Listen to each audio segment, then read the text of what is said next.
Good morning. So my name is Dr. Tonya Matthews. I'm the president and CEO of the International African American Museum in Charleston, South Carolina. We just recently opened on June 27, 2023 at 10 a.m. If anybody's keeping track of that. And so we are the product of a 23-year journey, of which the inimitable Walter Hood was a major part of that. And so we're going to have some conversation this morning. Walter and I are going to go back and forth. One of the things that Walter often says when we're in conversation is, he says, I can't wait to see what this building is going to become. Which sounds very weird to me because, I am in that space of, well, I got the building, now I'm just working with it.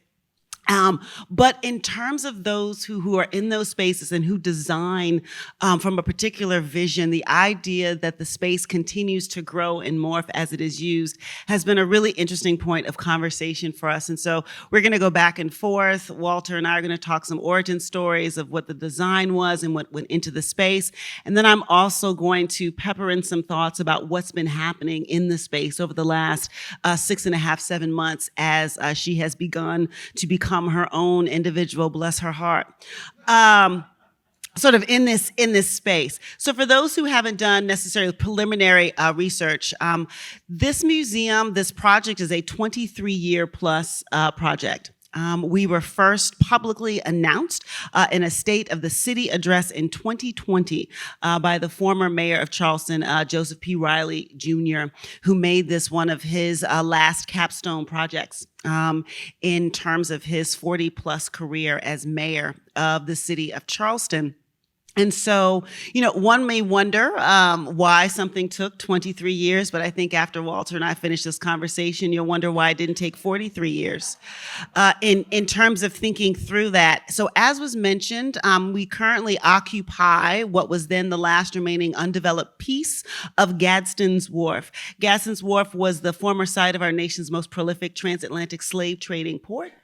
Some historians will say that upwards of 40% of all Africans that were brought into what is now the United States would have come directly through this space. If you include the whole of South Carolina, that percentage goes up quite a bit. So one of the things, though, that we did in thinking through this museum, and you should hear it in the conversation, is we have what we call power of place because of that. And we acknowledge that this is the grounding narrative of our story, which our mission is to honor the untold story of the African American journey at one of our nation's most sacred sites. But in the telling of that story, we acknowledge that this period is neither the beginning nor the end of the African American journey. It's in the middle. So with that, let's do a little bit about origin stories. As I mentioned, 23-year project. Walter, you had the privilege of showing up far before I did.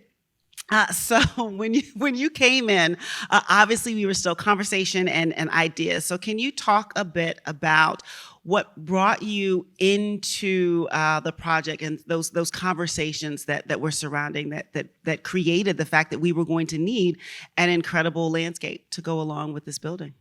Well, thank you, Dr. Matthews. It's always a pleasure to be with you. You're just so articulate, and hopefully I can do just as well at 9 o'clock in the morning. It's great to be back in Palm Springs. This project, I was not on it for 23 years, right? That first 13 or whatever, I didn't even know about it, a lot of it, but I did know Mayor Riley. And I knew Mayor Riley through the Mayor's Institute, and he would always talk about this dream he had of doing something in Charleston. But the way I came into the project is pretty mind-blowing. I love telling the story because I'm in my studio in West Oakland and I get a phone call, and my secretary at the time, she says, Walter, there's a Mr. Harry Cobb on the phone. And if you're an architect or any designer, I'm like, who?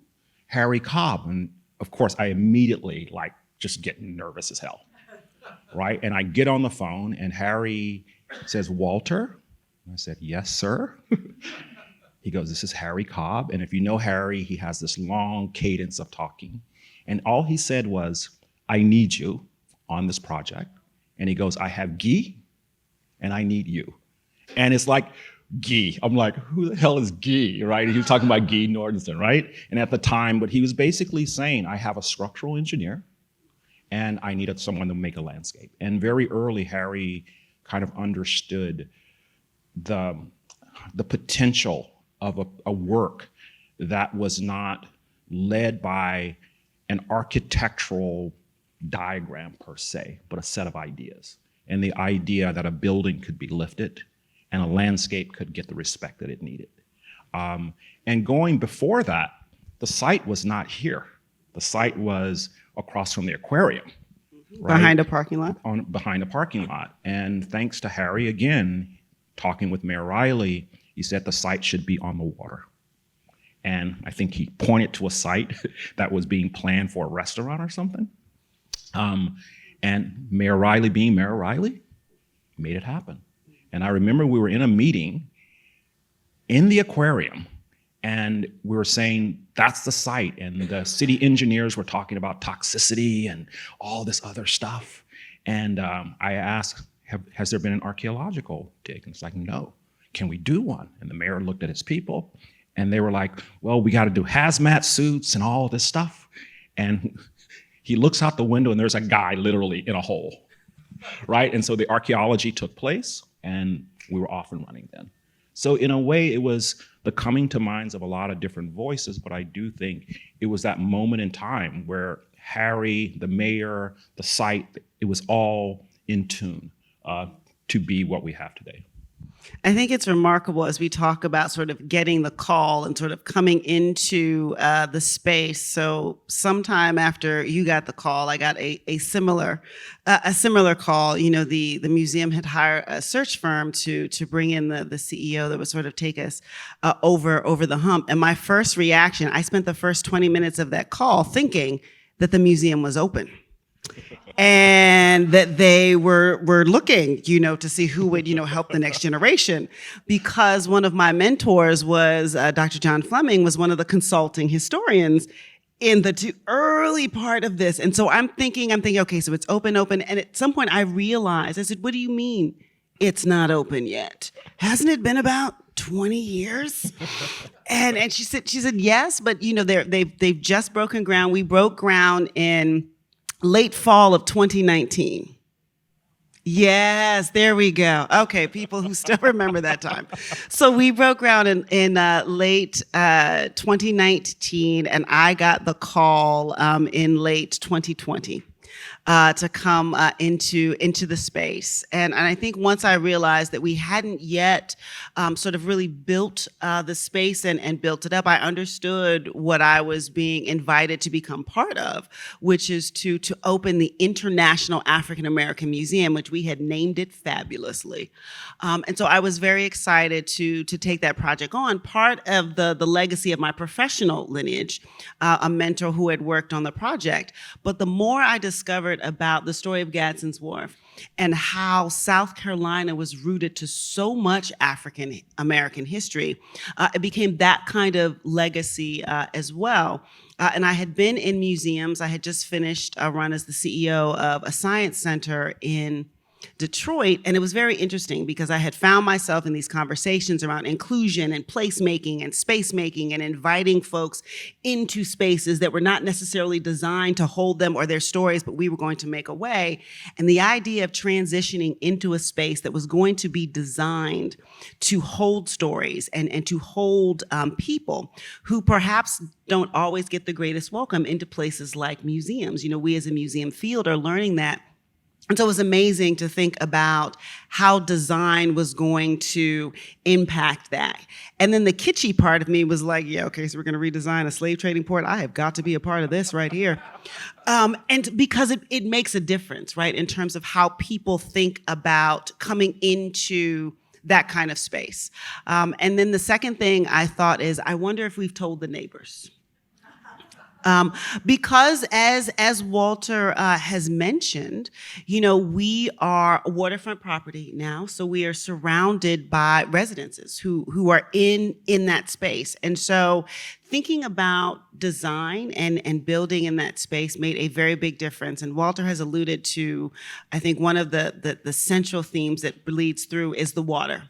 We are right on the water. And so I'm coming in and I'm thinking this is great. And folks say, we're going to have this amazing water feature. I said, what do you mean, the ocean? Because we're right there on the ocean. They said, no, no, no, no, no, no, no, no. There is this amazing reflection pool that's there that Walter has designed for us. And so I said, say less.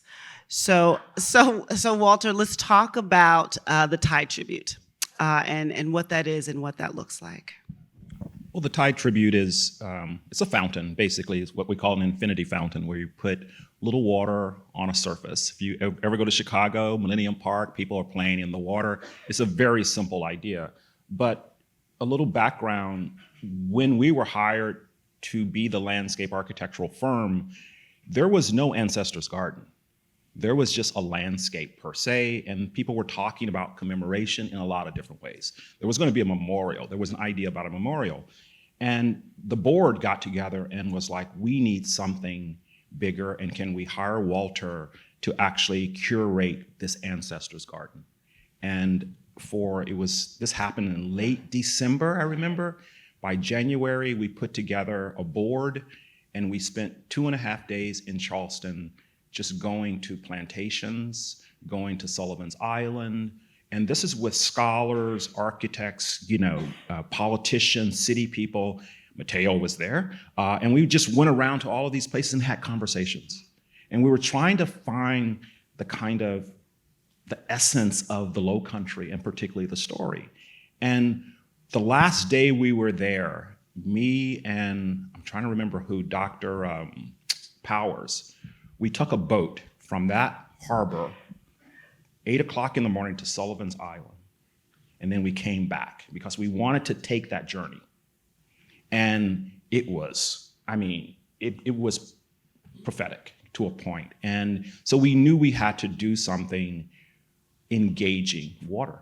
But as you can kind of see here, the water is like 8 feet, 7 feet below. But we also know that terra firma, where we found the warehouse, is 7 foot below. So we knew that there was real ground. And so this idea, working with the architects as well, we wanted to sort of make a fountain that basically would bring the harbor up to the front. And we were just thinking of water in the beginning. And on that tour, I remember seeing a really bad cartoon of the Brooks map at the museum at Sullivan's Island. And it occurred to me that they didn't have a real lithograph, but they had like this weird cartoon. And it was a way kind of insulting to me, but I took a picture of it. And then it stayed with me because it started to look like textile, almost like your beautiful West African garb. And we started then playing around with that in some of the designs. And as we were presenting the designs back to the committee, figures and water became this piece that just pervaded all the ideas. And we even had some better ones. There were going to be figures literally in water jets in the harbor with holograms, right? And that freaked the city out, man. They were just like, holy. And they had every reason to say you couldn't do it. And even when we got to the Tide Tribute, we wanted the figures to be there because a couple of things. One is they create a kind of a palimpsest because we know people died here at the site. It also creates this false perspective that the water is up above, and we know our ancestors died coming across the Atlantic. And we also know that there is just constant, encasement of Black bodies, right? And so this is, in a way, is a kind of a tribute, but it's also a reminder to people. And it's just been curious coming there and hearing your staff and other people describe it. And I love the descriptions because what we were trying to get at was something that was abstract enough that it could conjure up a lot of different meanings. And as the water drains out of this thing, we were there on a photo shoot, it actually makes noise. It gurgles. And one of the photographers were in tears. I was like, what's wrong? He goes, it gurgles. And that's what this thing about becoming and with water and the tides. So it came about through this long process, but at the end of the day, it's something that I didn't know it was gonna have that kind of power being in this landscape. So when it drains, it's already germinating little things in it. So it's almost taking on this amazing palimpsest of the environment as well. It's amazing to hear you say that, you know, the gurgling was surprising to you, because whenever we discover something, we figure, well, Walter must have planned it. So and you know, so we work with it and we interpret it, because another thing, and this is sort of a good perspective, when the sun comes up in the morning, the figures reflect onto the ceiling. Yeah. Of the museum, and when the water is halfway, you can see the figures. When the water is completely covering, you actually see the ripples in the water, because the pumping system that powers the pool raises and lowers, you know, in conversation with the tide. And for us, it's really interesting and provocative, because even though, as Walter pointed out, you know, the water is 9 feet below, this is Charleston. The water is not always 9 feet below. And so you can actually see sort of the water coming up. And that was sort of our first experience with that. And then in terms of thinking about this space and the sacredness of it, these are really good pictures. And so you can clearly see from this perspective. But when you're leveling on the ground, it almost works like a Rorschach diagram. And so some folks will see the ripples first. Some folks will see the figures first, just depending, you know, on how you're wired. And so we have had extensive conversation around how to protect the pool, right? How to protect the infinity pool. You know, do we put up signs? Do we put up a fence? How do we stop people from walking into the space in the water?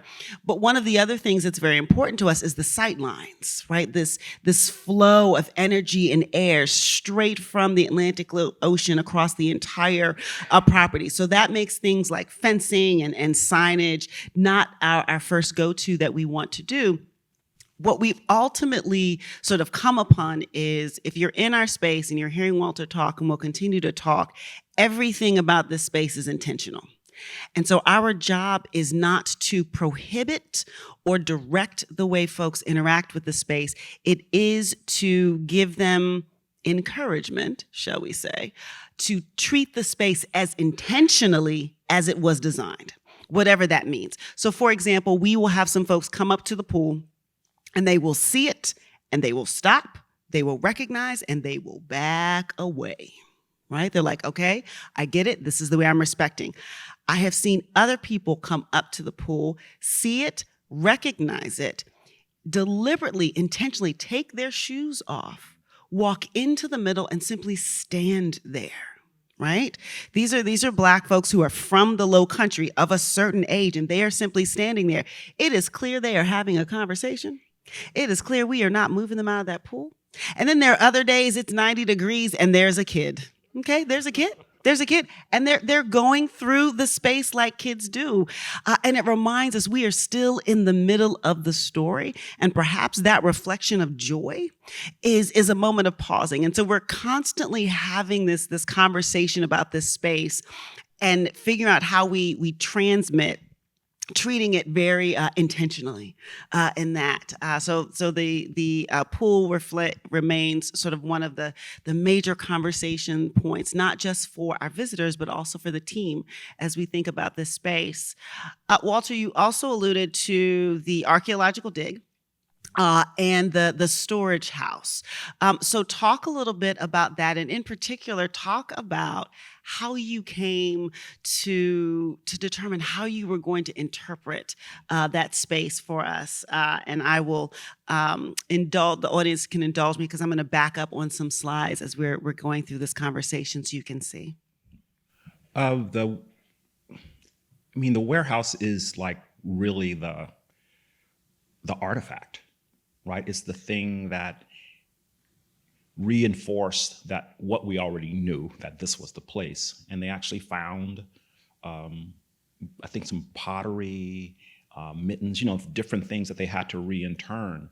But this idea of marking it, and unfortunately, this is the edge. You can kind of see the white band to your right is the edge of where the warehouse goes, and it extends further into the next property. But we only have this small slice. And we wanted to kind of tell this story, one of the kind of compression of the African when they arrive, that kind of compression of Sullivan's Island in the pest house, right? Coming, in the boat on the harbor and then coming and being put back into a warehouse, that kind of compression. And having these conversations with scholars like Dr. Powers and others, and talking about this idea of becoming, right? That this is that kind of point where we go from African to African American, right? And in some people's head, they think, oh, that's 200 years later. No, it happens on this ground, just like others. When they touched, they became Americans.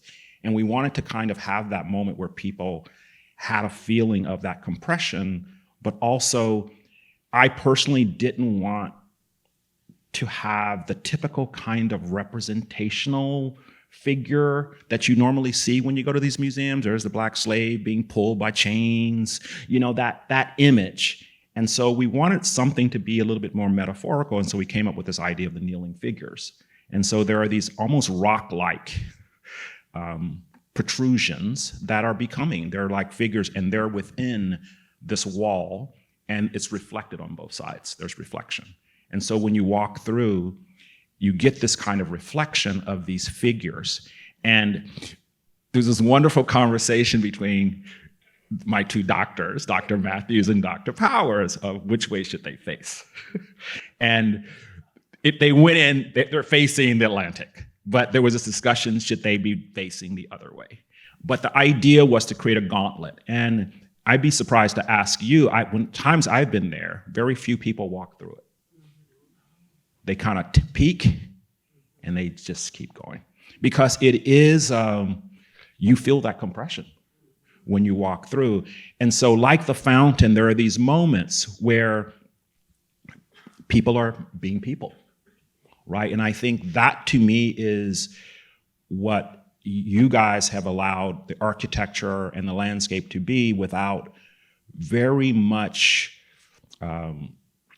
deliberate pedagogical signs. That we have a quote, I think, at the beginning where you come in Maya Angelou, and then we take you through, but there's nothing descriptive that says kneeling figure, and it kind of allows these to be. And for me, this is like, this idea of becoming was the first time that I thought about that idea, right, of being in that in-between space, because we never talk about that history in that way. Yeah, when I give the tours of the museum, it was interesting. I always actually start my tours here. And this is technically on the side of the building. We've got the water side, we've got the lawn side, but I would always tell my team, no, I'm always starting the story here, because one of, I think, the greatest gifts of understanding the African American journey is to be able to understand African Americans' ability to simultaneously hold the sensations of trauma and joy. Not joy on Tuesday and trauma on Thursday. It's just all woven in there together. And this really represented that for me. And whenever I am telling the tour stop, I'm literally standing in front of this thing. And the folks are just kind of taking it in that space. And I will talk about the archaeological dig. I will talk about the fact that we found this storage house, architectural foundations. I will mention this is where we gently have to come to terms with the fact that at this point we are not transporting people, we're importing livestock.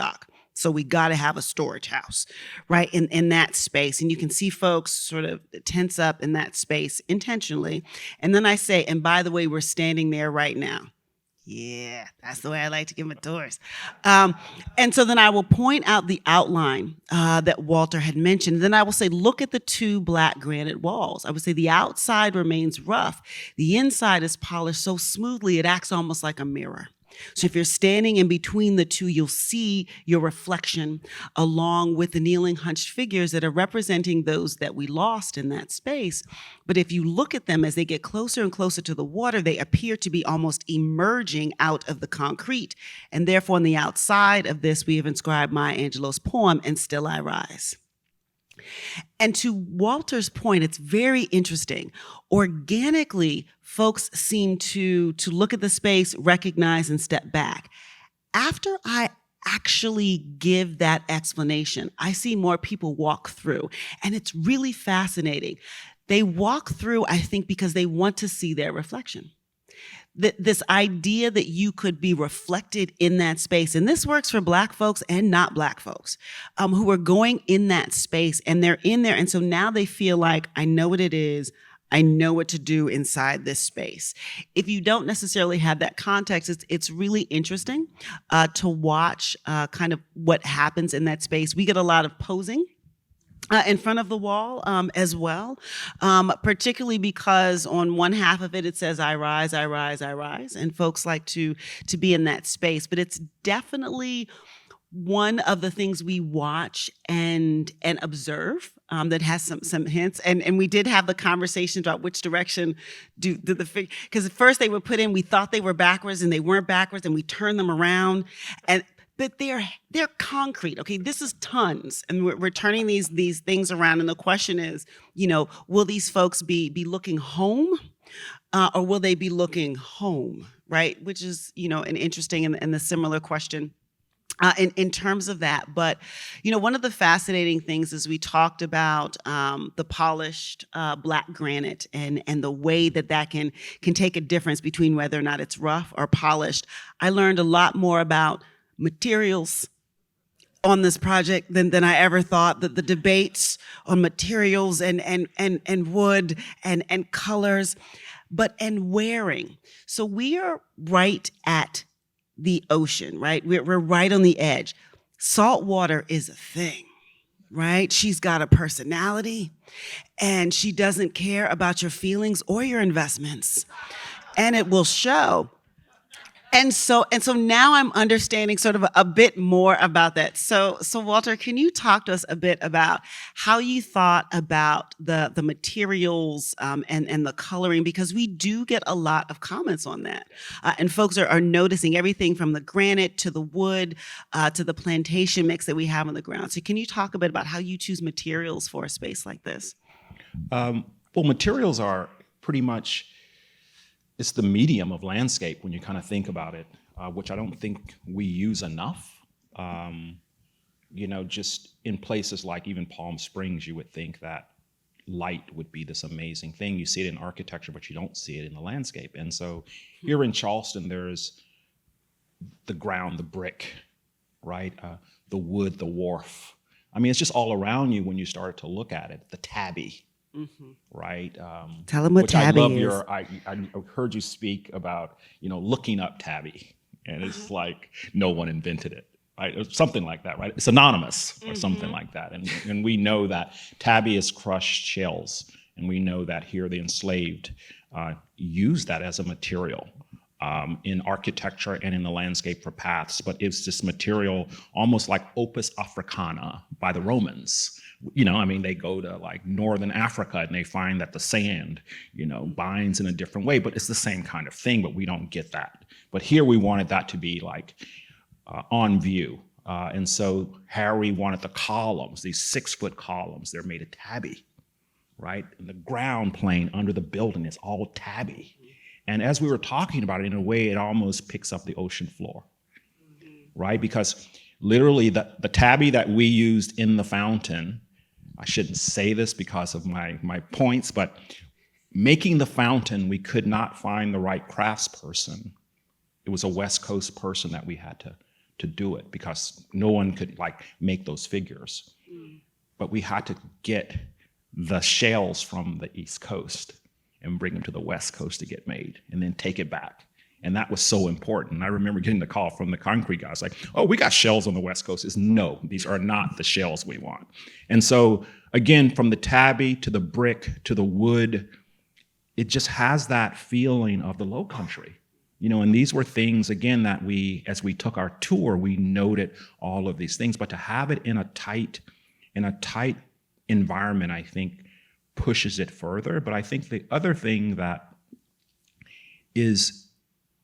was possible here, most Black spaces you go in, they're kind of like monochromatic, concrete, something else. And to have a kind of a rich tapestry, I think people respond to it.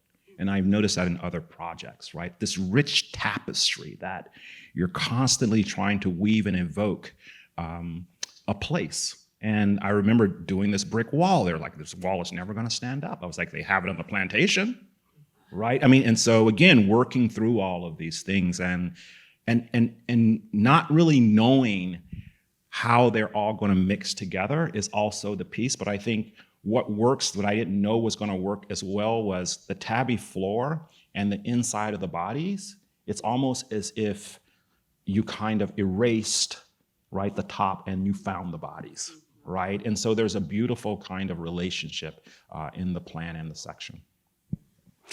Well, we are almost sort of coming to the end of our time, and we're going to do a couple of more topics. But I think that one of the things you're bringing out is the space is so intentional.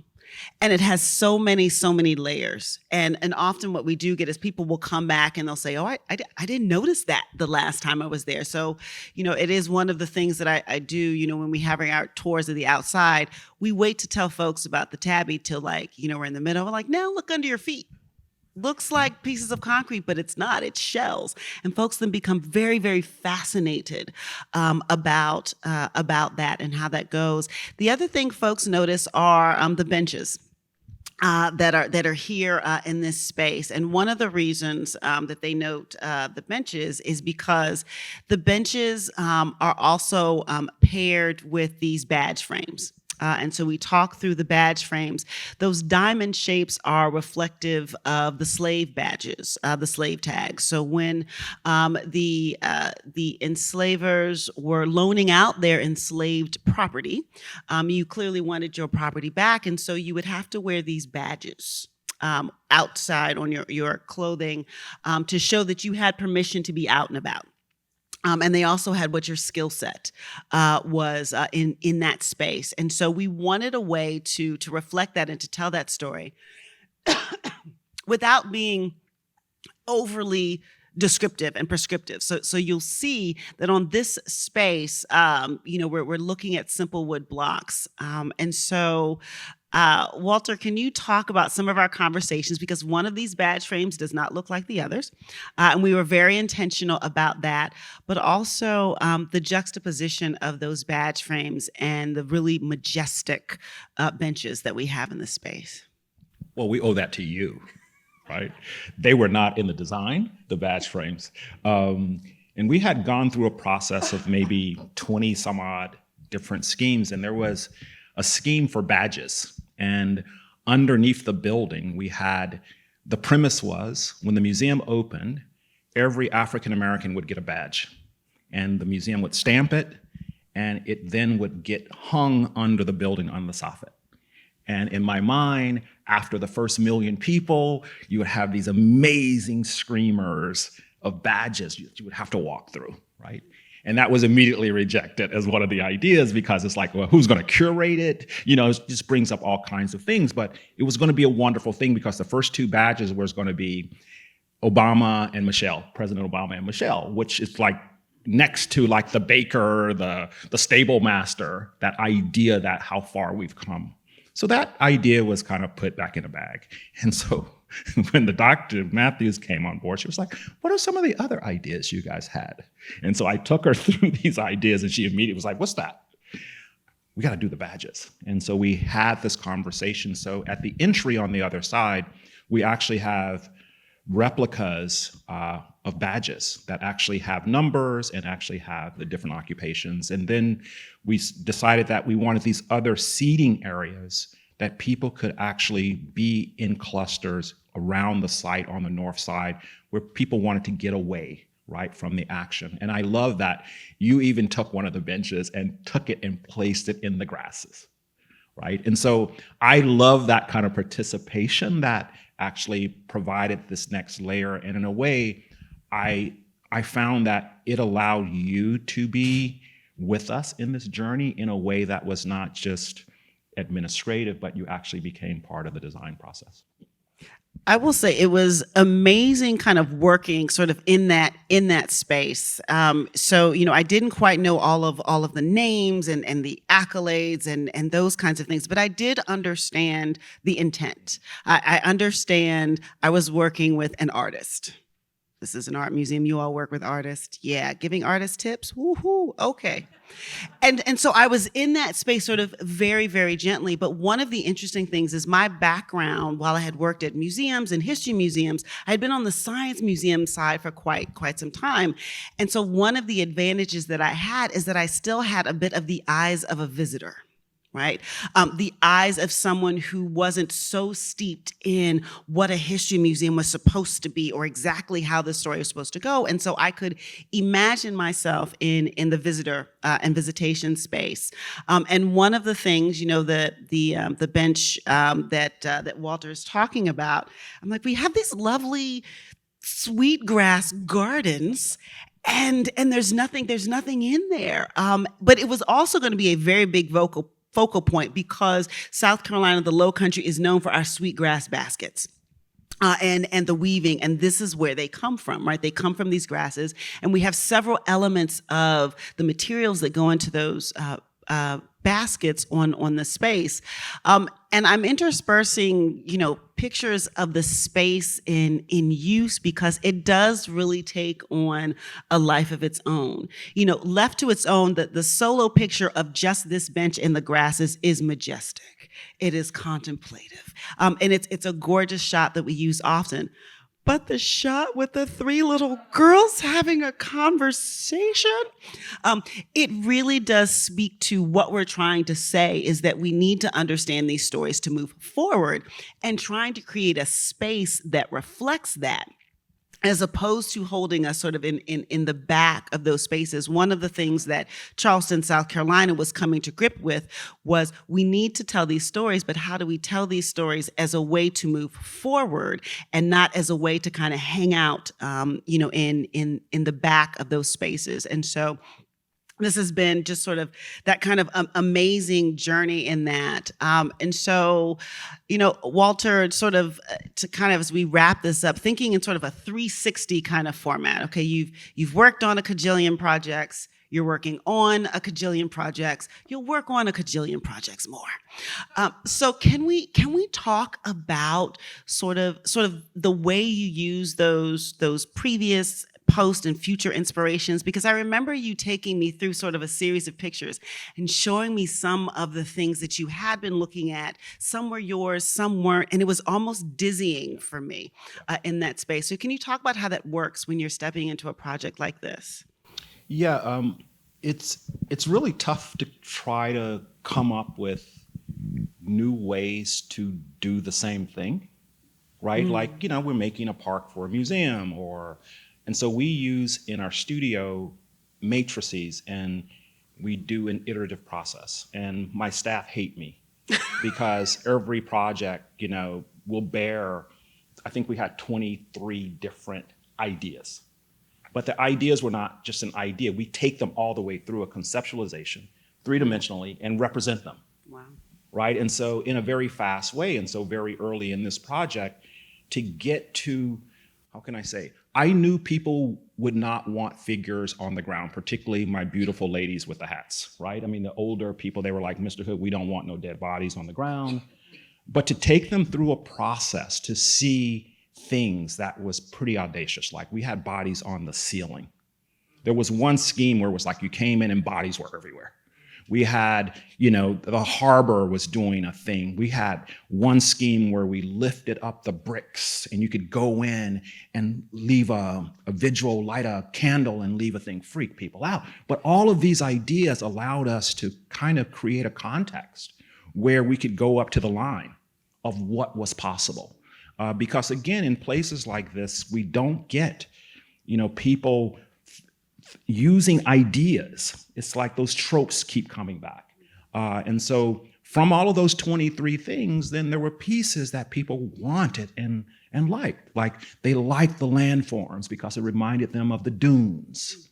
And so that came in. They liked the figures, but they didn't want them everywhere, right? They liked water. They wanted an ethnobotanical element. So every project, we use a matrix and we just ask a different question. Like if I ask water, if I have water here and I have slavery here, I'm asking water to say something about slavery.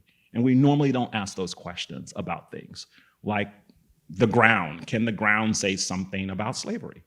right? So if I had to ask the medium, it then forces you to kind of think about it in a different way. And one last thing is, we haven't said much about the architecture, but the wonderful thing about the architecture that Harry said a couple things. One, it was like, this building, we don't want it to be rhetorical, right? It's not a big hat. It's not that. But the interesting thing of time, when I hear people talking about the building, is through a rhetorical lens, which I think is wonderful, because they're putting the pieces together. And the designers, we didn't say, let's make a boat and let's make it look like the ocean's underneath. We never talked about any of that stuff. And so these are the connections when you have a kind of a multi-layered set of ideas and people working in unison, that then the visitor can then start connecting things and creating their own story. And that, to me, creates a timelessness, because it's not the same narrative over and over and over again. I think that is a really great point and sort of a wonderful way to conclude. And I know that we've obviously been talking about the landscape and the architecture, but I have an entire marketing team that will fire me if I don't also close with some pictures of, so once you give all that space to the outside, what does the inside begin to look like? One of the interesting things about reclaiming Gadsden's Wharf is that there is a distinct difference between museums, monuments, memorials. Monuments and memorials in many ways are singular voices, and they are not beholden. Right? That this is a particular moment, a particular statement, something that we want to say. Museums are in partnership, shall we say, with our visitors and with our audience. And they continue to interpret and they continue to move you in that space. And even though we are a first voice institution, which is to say we're a Black institution telling Black stories and a Black voice from a Black perspective, we're still trying to open the doors to everyone to participate in these stories. And the secret sauce for us became some of the things that we saw that Walter taught us, that Paycobb Freed sort of grounded us in, is authenticity, empathy, and curiosity, right? So the authenticity was important because there's a lot of conversation around, are we going to tell the truth? Are these going to be true images? Empathy is what's required to get yourself into somebody else's story without taking over that story, right? This is not necessarily, oh, I did that too. Not talking about you right now. No, not right now. But it does allow you to relate and to be in those spaces. And finally, and I think we miss this sometimes, that curiosity is a very near and dear cousin to courage. So as we're stepping into these stories and into these spaces, we want folks to be just curious enough to be in these spaces with us. And I think that all that level setting happens on the outside. We've had folks spend 45, 50 minutes on the outside, and they're like, oh my God, we still haven't gone in the building yet, which is wonderful because we actually consider the African Ancestors Memorial Garden the first floor of the museum. And so it has been a joy to spend this time with Walter and I, and to have this conversation back and forth. He said a couple of new things that will end up in my tour because I did not necessarily know that was happening, but thank you all very, very much. Thank you so much. Good job.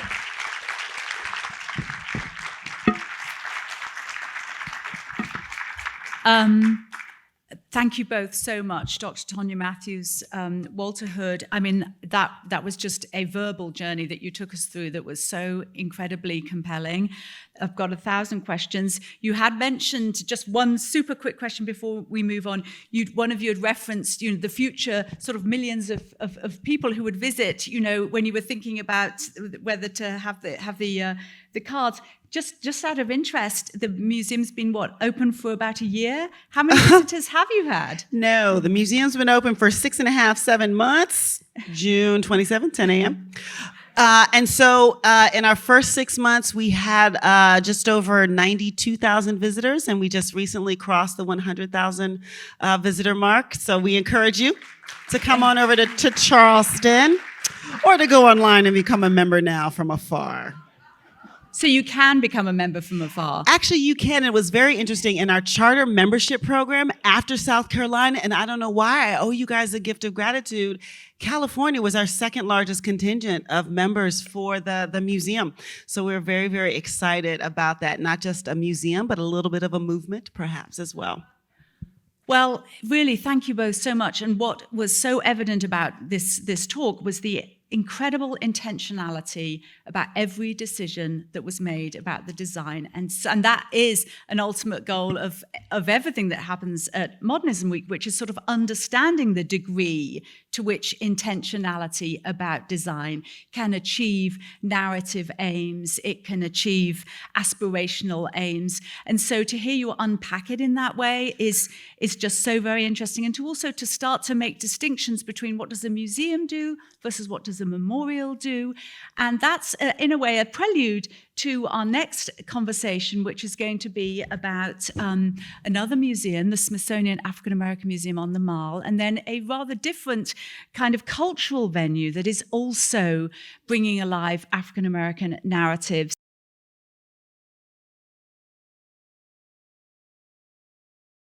This is Stories Untold, and we are very committed to making sure that many dimensions of architecture and who builds architecture and who that architecture is for start to be unpacked in greater depth. And I think all of you that just heard this conversation between Dr. Matthews and Walter Hood just can attest to how profoundly moving it is to hear about how a building by Paycob Freed, actually has become a repository, a shrine, a memorial, a place of education, a place of communication around the narratives of the Africans who, coming to Gadsden's wharfs, became African Americans. That distinction that Walter made was so interesting. So to proceed with the stories of African Americans, we are going to move to another duo. It's so wonderful having these duos who have a rapport and who bring alive a topic in a way that perhaps can be actually more dynamic than just standing like me and pointing a clicker at a screen. So we're going to have the same format, and we're going to move on to two venues. One, I'm trying to figure out how to describe this properly, because one of our speakers is actually sort of attached to two of the buildings and one of them is attached to one of the venues. So by which I mean that I am welcoming to the stage Gabrielle Bullock. Gabrielle is Director of Global Diversity. She's an award-winning principal at Perkins&Will. Now, Perkins&Will, which is a national American architecture firm, worked with David Adjaye, the architect David Adjaye, on the design of the Smithsonian Museum of African American History and Culture on the Mall, honoring the social, economic, cultural conditions that African Americans have made to this country over the last centuries. It too has a good amount of space that's devoted to the history of the arrival of Africans in this country, but that is not the only objective of that museum. And tremendous amount of, again, intentional design thinking that goes into that building. And Gabrielle will touch upon that, being with the firm that co-designed that museum. She also, or Perkins&Will also, is the leading designer architect on a really interesting project in Los Angeles, Destination Crenshaw. It is underway right now. Its CEO is Jason Foster, and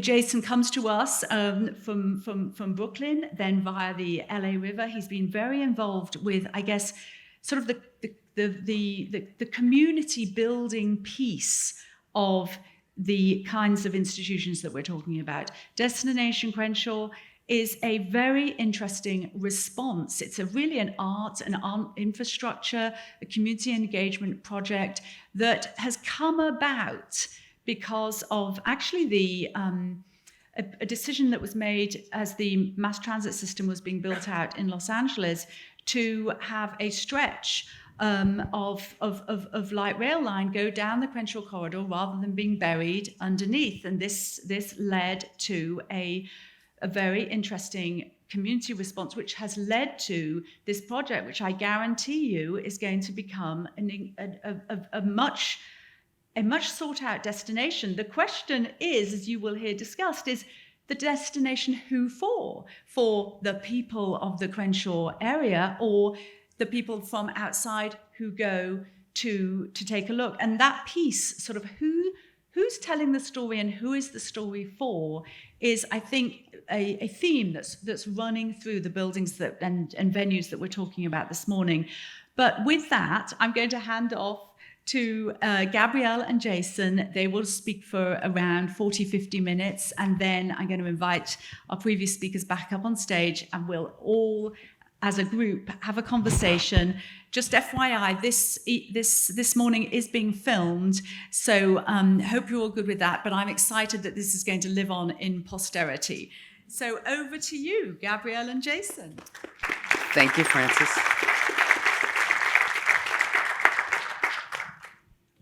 I'm glad to be here with Jason. We are a duo amongst a team of many. And I'm going to start, and Jason will chime in. And I usually start with a story of my journey, because it's not what stories we're telling, but who's telling them and why. And I can't talk about my career as an architect without sharing with you why I became an architect at age 12. And it's going to be really boring until I have images. Okay. Still not my presentation.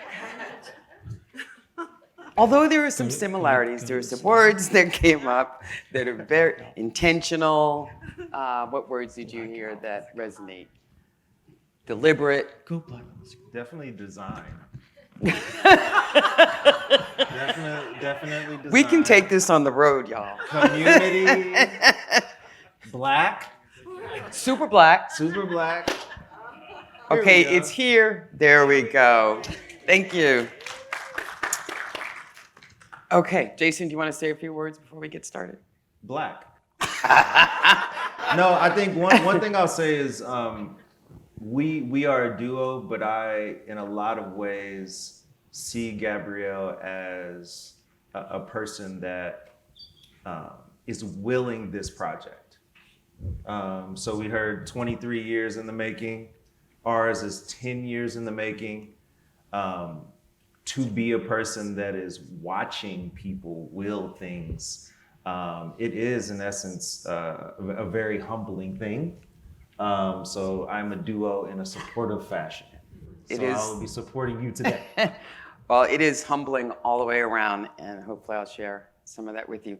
So I will talk a little bit, very little bit, about the National Museum of African American History and Culture, but mostly I will talk about Destination Crenshaw. I want to start with, this is why I do what I do. This is why I think good design is good design. It's because it's based on lived experiences. And that has not always been the case in our profession. So why do I give a damn? I was a young black girl growing up in New York City, in the Bronx in particular, and Harlem. And I, at 12, said, there has got to be a better way for my people to live. And honestly decided to be an architect at that very moment. Harlem housing was my thesis. And this is for those architects in the room. When's the last time you saw a hand sketch drawing? And this was presentation type stuff. I went to the Rhode Island School of Design. I was the second black woman to graduate from the architecture department in 1984. Did not see me in the room, was not taught about people like Paul Revere Williams. I did not see my stories, did not see black people's stories. It was somewhat isolating. Did not know about Norma Sklaric, black architect, but both of these architects are in Los Angeles, of course. And of course, there's Gail Kennard and her father, Robert Kennard, who is not in this presentation, but I want to mention anyway, as those are the ones that I did not hear about. But whatever I was going to do, it had to have purpose and impact within the design profession. I was different, and I embraced it. And I use this presentation a lot to talk to students of architecture, particularly those of color or anyone who may be the only one in the room. I say embrace it. All eyes are on you anyway. There are less than 600 Black female architects in this country. That is 0.2%. So I'm literally the only one in the room many times. The breadth of my work, while I started out wanting to do housing, it was not, I graduated in the first recession that I experienced. So after housing disappeared, then I joined Perkins&Will. And that time is Rousseau and Sonder. And I said, okay, healthcare, that's as close as I can come to having some social impact. So I did lots of healthcare, very large, both domestically and internationally. This is the first higher ed, first co-ed higher ed institution in Saudi Arabia.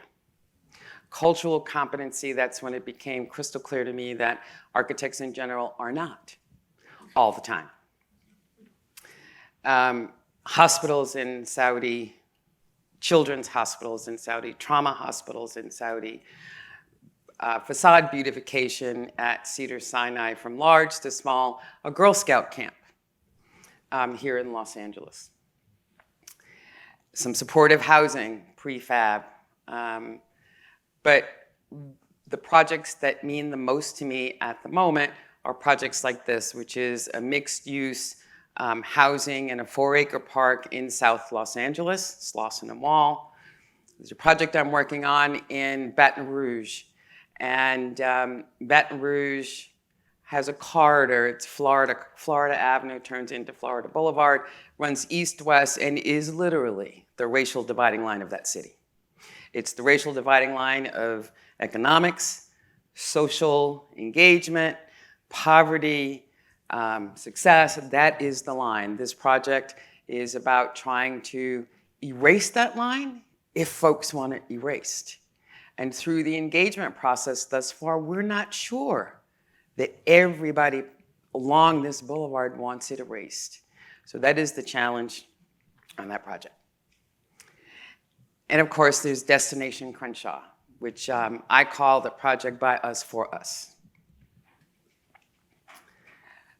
Along with being an architect, I decided that I was going to really put myself on the line as a Black female professional by challenging the firm to have me be their leader of justice, equity, diversity, and inclusion 10 years ago. And it is to drive change. It's to drive impact, both not only with the firm, but in the profession. Again, who's telling our stories and how are they telling them? And are they authentic? And I don't believe that you can tell stories and design in the built environment if you don't understand, if you're not culturally competent, and if you don't represent. So I do that 70% of my time. Destination Crenshaw, the other projects I mentioned, they all, particularly in urban environments, deal with these 3 things. The G word, gentrification, displacement, and cultural erasure. And this project in particular, am I still there? Challenges all of us to address those things. And anytime you want to chime in, just go for it. Well, what I would say about this one is capital G, gentrification. Because a lot of times people misinterpret what it means when land value increases, and then people benefit from that. That could be planting a tree. That could be me moving into the neighborhood because you see the Howard plate and then all of a sudden your neighborhood is a little bit better. So a lot of times we're competing against ourselves on improvement. So what we have to do as a community of people who think about the forward change is have actual definitions and understand when the manipulation is happening in these words, where you're starting to actually hold yourself back from the improvement that you want. Right. And I like to say, hope is not a strategy. So we all know gentrification is a possibility. So what are we doing as owners, as cities, as architects, as designers to do what we can within our lane to impact that? And I think a lot of it has to do with challenging policy and practice. Just a reminder about what we're talking about here. So a little bit about the National Museum of African American History and Culture. I did not work on that project. It was at the time the first national museum devoted to exclusively to the African American experience. It is on the mall. It was built on the last buildable parcel on the mall. And while the mall is very classically designed, very symmetrical, the building is not. It is designed to represent the corona, which is a crown, and it's lifted up. It represents a porch and water, and I think for the same reasons that Dr. Matthew has said, the porch in African American culture is where we gather, is where we welcome, is where we eat, is where we braid some hair sometimes and play. What I find interesting, and I have a few notes about this because I don't want to screw it up.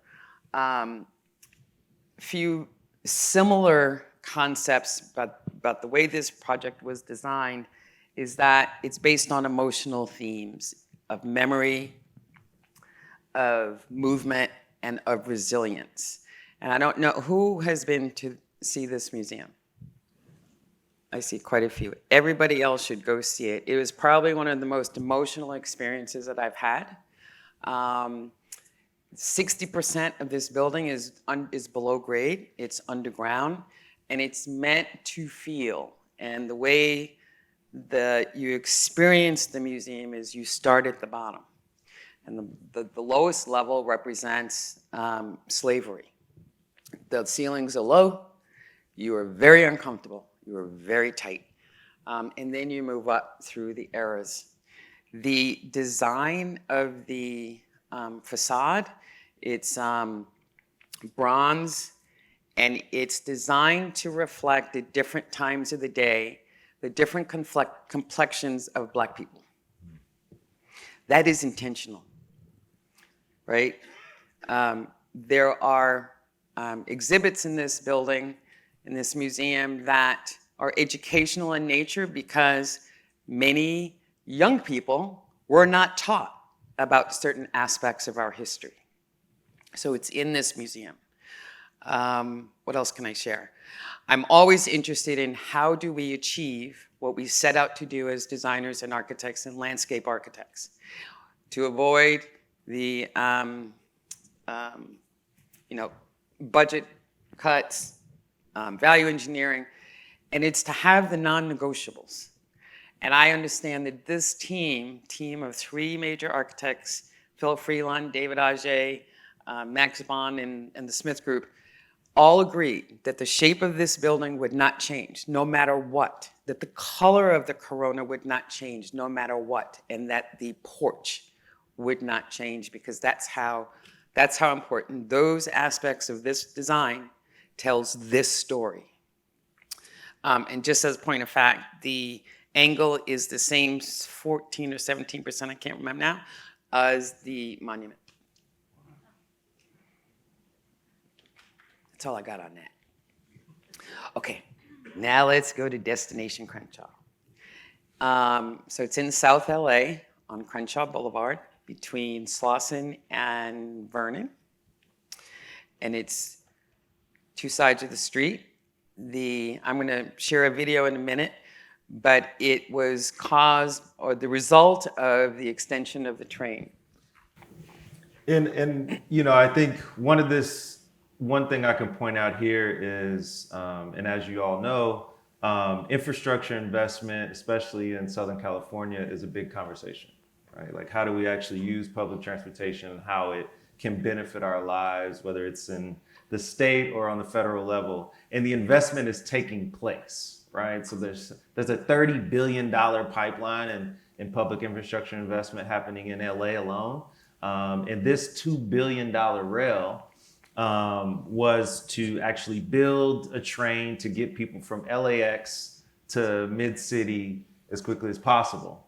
When it was announced in 2011, there was actually no stop along Crenshaw, right? So people were going to actually get on an expo and just bypass 80% of the Black people that lived in LA County, in the largest commercial corridor on the West Coast for Black people, and the largest continuous Black neighborhood west of the Mississippi. In the place where there's more Black people along Crenshaw than that live in the state of Mississippi. The train was just going to bypass those folks, right?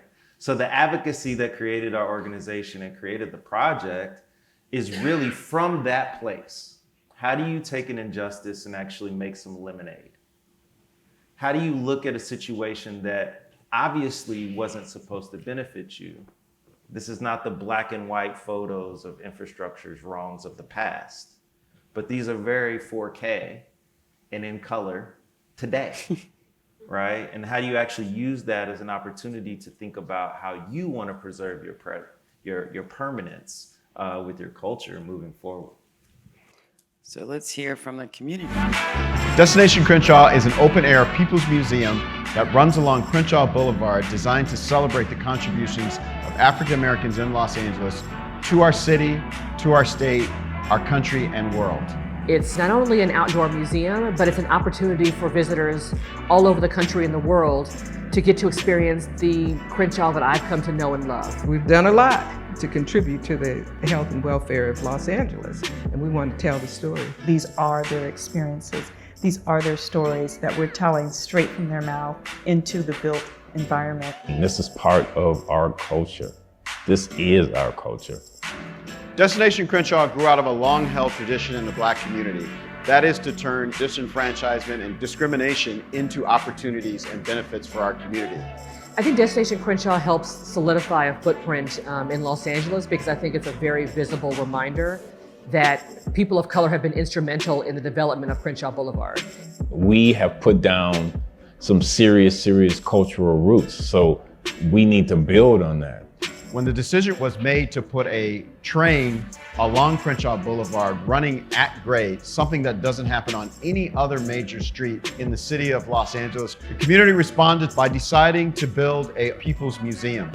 After conversations with neighborhood councils and block clubs and churches and businesses and community leaders, folks said we ought to take this insult and turn it into an opportunity. This isn't just about engaging, this is about partnering in the design with people who know their community, their history, their aspirations, and so we need them. There need to be kind of visual reminders that this is a proud African American neighborhood, and I think Destination Crenshaw is allowing that to happen. So now, when the train runs down Crenshaw at grade, everybody will see the story and the contributions of African Americans to Los Angeles, to California, and indeed the world. Once this project is said and done, I think it'll really be a defining moment for this community. It's that stamp that says we are here and we're not going anywhere, and that we've been here. And folks will never forget who we have been to this city and who we are to its future.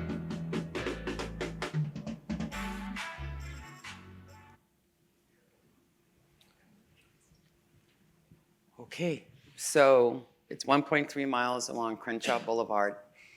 And just as a point of fact, so when the Endeavor, which was just turned on its vertical, when it came to LA, it came down Crenshaw Boulevard. And in order to do that, they mowed down all the trees. So how long ago was that? 10 years? 10 years ago. 10 years ago. So this community has been without trees on its major commercial boulevard. Let that sink in. 400 trees. Yeah. And you know how hot it's hot as hell in LA, so, well, not as hot as here, sorry. We ain't got nothing on you.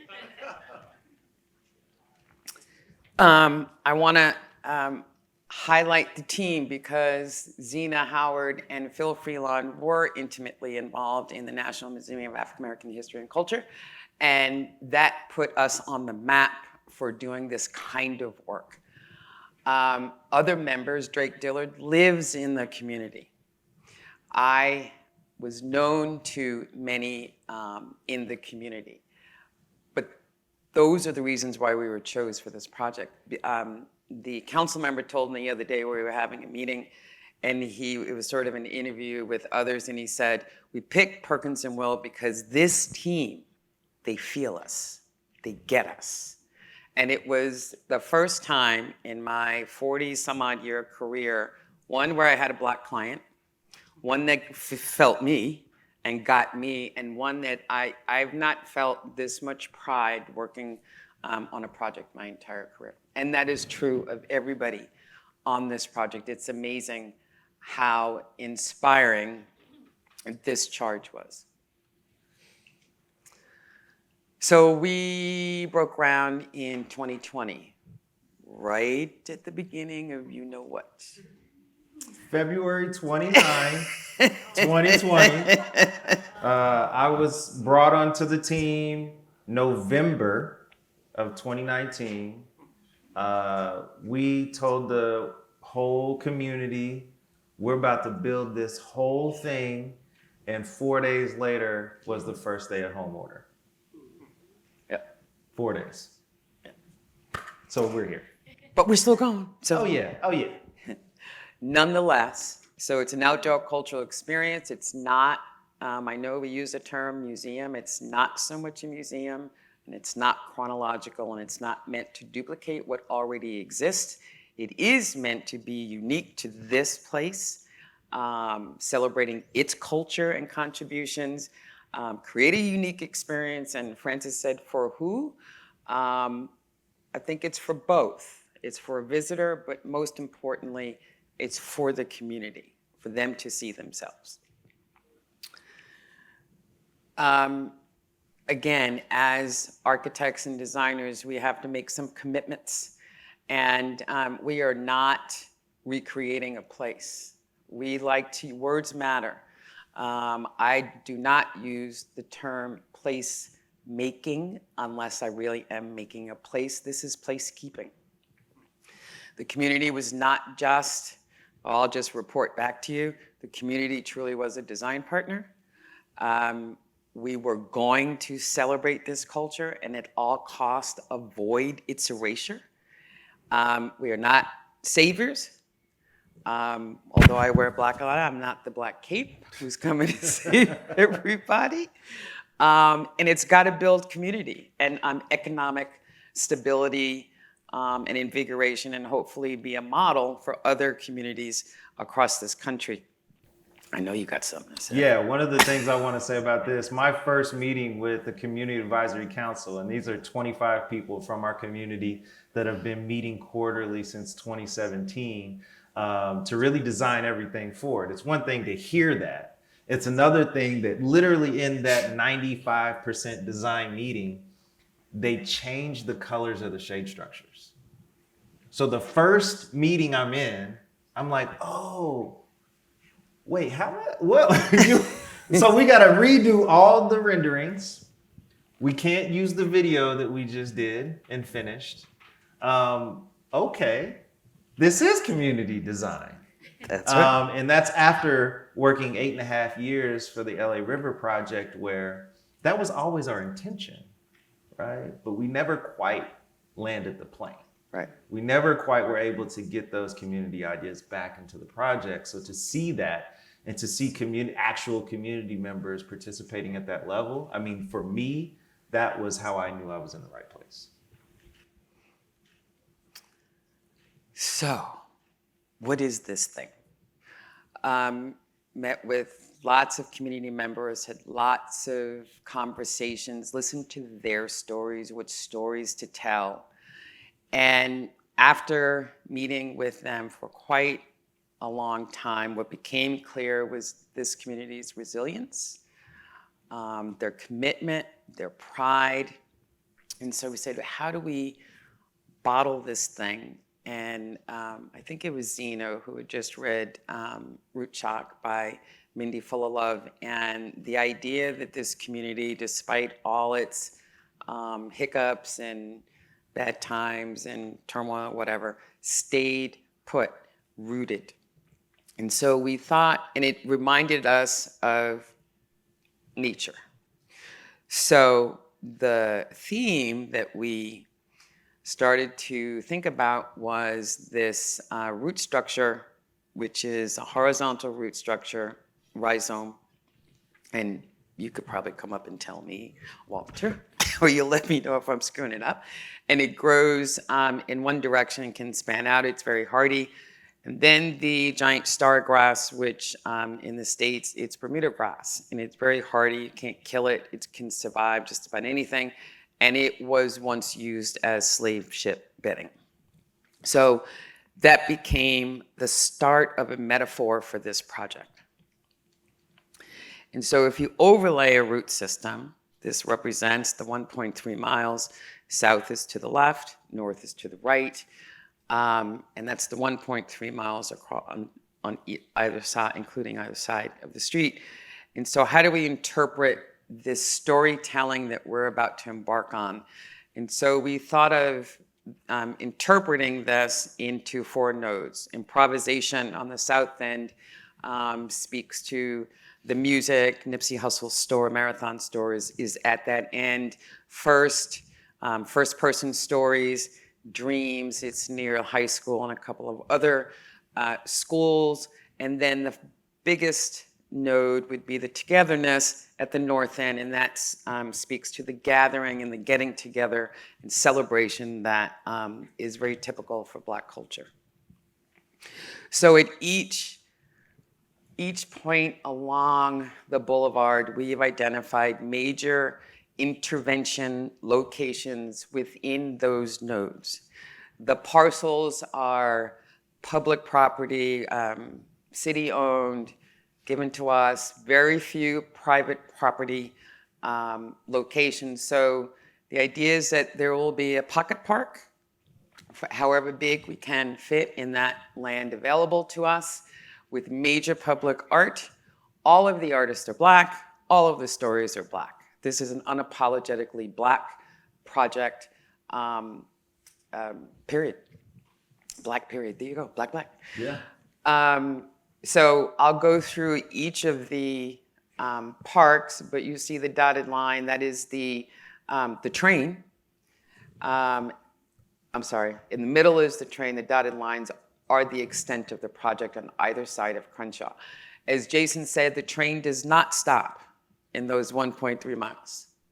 And again, let's talk about how hot it is. So how are we going to entice people to walk this 1.3 miles since they can't get on and off the train? And so all of this is what we think about as we're designing this. And how do we stitch it all together? 1.3 miles is a lot. So we have the pocket parks, those interventions, and then we have the right-of-way, the sidewalks. And so we came up with this idea of using the rhizome as part of the connective tissue. So it'll run from south to north as a metaphor for the migration of Black folks from south and east to west. It'll only go in that direction, and as it branches off, it will reach the shade structures, which you'll see there, which are meant to mimic the giant stargrass. The landscape also has a very rich history and story aligned with the Black experience. So this pavement, the shade structures will dot the boulevard all the way along. And so for me, let me go back. Yeah, just to kind of color this one, when we talk about gentrification and cultural erasure, for me as a person working with the organization, this is how you actually have conversations with community, right? This storytelling that we're doing through the design is actually how you compete with the notion that this is for someone else, right? Like if you live or have been around a Black community If you build something new in that community, everybody thinks that's for somebody else because we have never benefited from something new. The future hasn't been great. We are now negotiating if diversity is needed. Just 5 years ago, we were negotiating if we mattered. Think about that as actual people that experience you in your life. Are we negotiating that we matter right now? Right? So to be a community together actively every 5 years having that conversation, what if you invested $100 million nearby? Depending on where you are in that 5-year pendulum is your confidence level, right?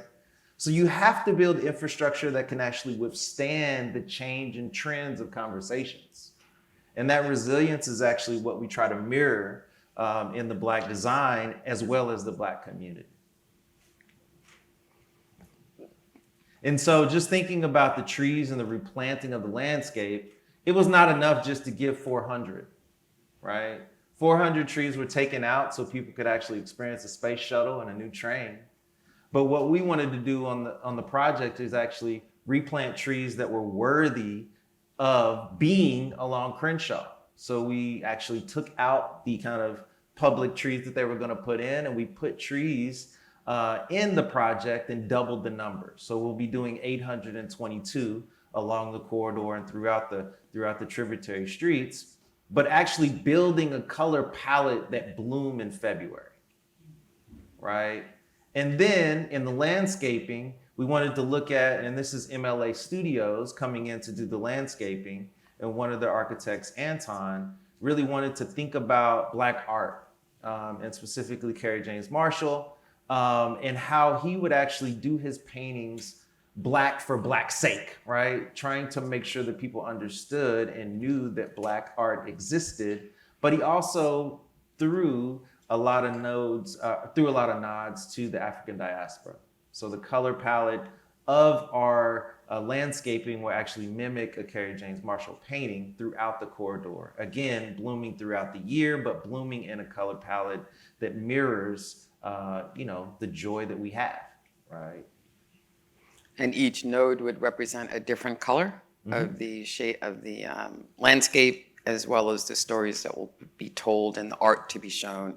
And each node will all align with that particular theme. So there's exhibit design and storytelling that will go along. There's a large art curation and historian on the project to determine and to work out amongst themselves what stories would be told. Is this a chronological experience? And it was decided after lots of discussion that it was not chronological, that we did not want to tell the stories that are already told in many museums in Los Angeles. So, and again, that was not the role of the designer or the architect. You tell us what stories. We'll help you get there. We'll interpret what it is that you want to say and show, but it's your stories. So the exhibit design also will have art opportunities for local graphic designers in perpetuity for the banners, the storytelling on the shade blades, all of this, and already engaging many local designers. The paving, this goes into some detail around the design of the paving, loosely mimicking the rhizome pattern. You can see it here again. There will be artwork in those plaques. That's a placeholder artwork, and that too can be in perpetuity, can be changed at any time. And Jason, maybe a little bit later, you'll talk about how this remains relevant once it's built, completed, and the programming. Right. And now we'll just walk through a couple of shots down the boulevard. Once this is complete, you can see a regreening of the boulevard. Oh, that's shade structures. So you can see just by this heat map, and you don't have to be an architect designer to understand what that means, but the pinker it is, the hotter it is. So that's pre-designed, there was no shade. Again, shade structure started out to be yellow. That didn't go over so well. Community had good reasons. We said, okay. I wasn't a fan of the yellow, but. So this is looking to south to north, right? Yeah, along the boulevard. The train is in the middle. The first, when you get off at the new stop at Crenshaw and Slauson, you'll see a glimpse of a what we're calling the landmark over on the right. It's a 160 foot, 120 foot Crenshaw landmark, not a sign. Not a sign. Not a sign. There's the first park you get to, and it's IAAM Park with an artist, Brenna Youngblood, and that's her her sculpture on the left, and it's meant to be climbed on and touched and walked on, and all of that. So it's partnered with a play mound, but it's not a park. It's not a park. I'm gonna say that one more time. It's not a park, because then we get Park and Recs involved. It's not a park.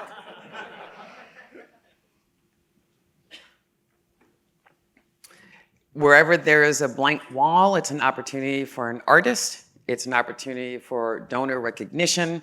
Not all have been commissioned yet vis-a-vis the walls, but. And I think that, you know, one of the things, if you could go back a slide. Yep. So one of the things that I want to point out here when we think about what is an outdoor cultural experience or an outdoor museum feel like, right? One of the things that's important with our project and this project in general is that we change at the pace that the community wants to. So we are not dropping all 100 art commissions at once. We are allowing the people to actually understand what they want to see and then commissioning public art with artists from the community along the way. So a lot of what the renderings show is like the finished product, which actually people won't experience on day one, because we'll be able to actually start growing into what that'll be, right? And have it be an iterative process to where it'll change at the pace of the will of the people that live nearby. Right. Another park with Melvin Edwards, right? Yeah, Mel Edwards, his column, as he calls it here, and Mel actually works on a lot of chained figures. And what he says is he wants people to actually never be able to have their head down looking at this sculpture, changing the way that we experience chains. And really, this is a place for rest. So this is strategically in the middle of that Slauson stop and the Vernon stop, you know, because a lot of people, and even people that take tours with me, they try to do the 1.3 miles and are defeated halfway through. So we know that this is going to be a place that people will rest right here and utilize their shade structures. And really what we think about for programming is this being one of the epicenters of a lot of the public art programming that'll take place in the future. And this is adjacent to a new senior living complex. So all of the placement and selection of art and programming is all very intentional. There's that word again. There's that word. This is a park that is across the street from a historical wall, mural, that I'll share with you in a minute. And it's meant to be an observation park with Allison Sarr's work, the two figures on the right.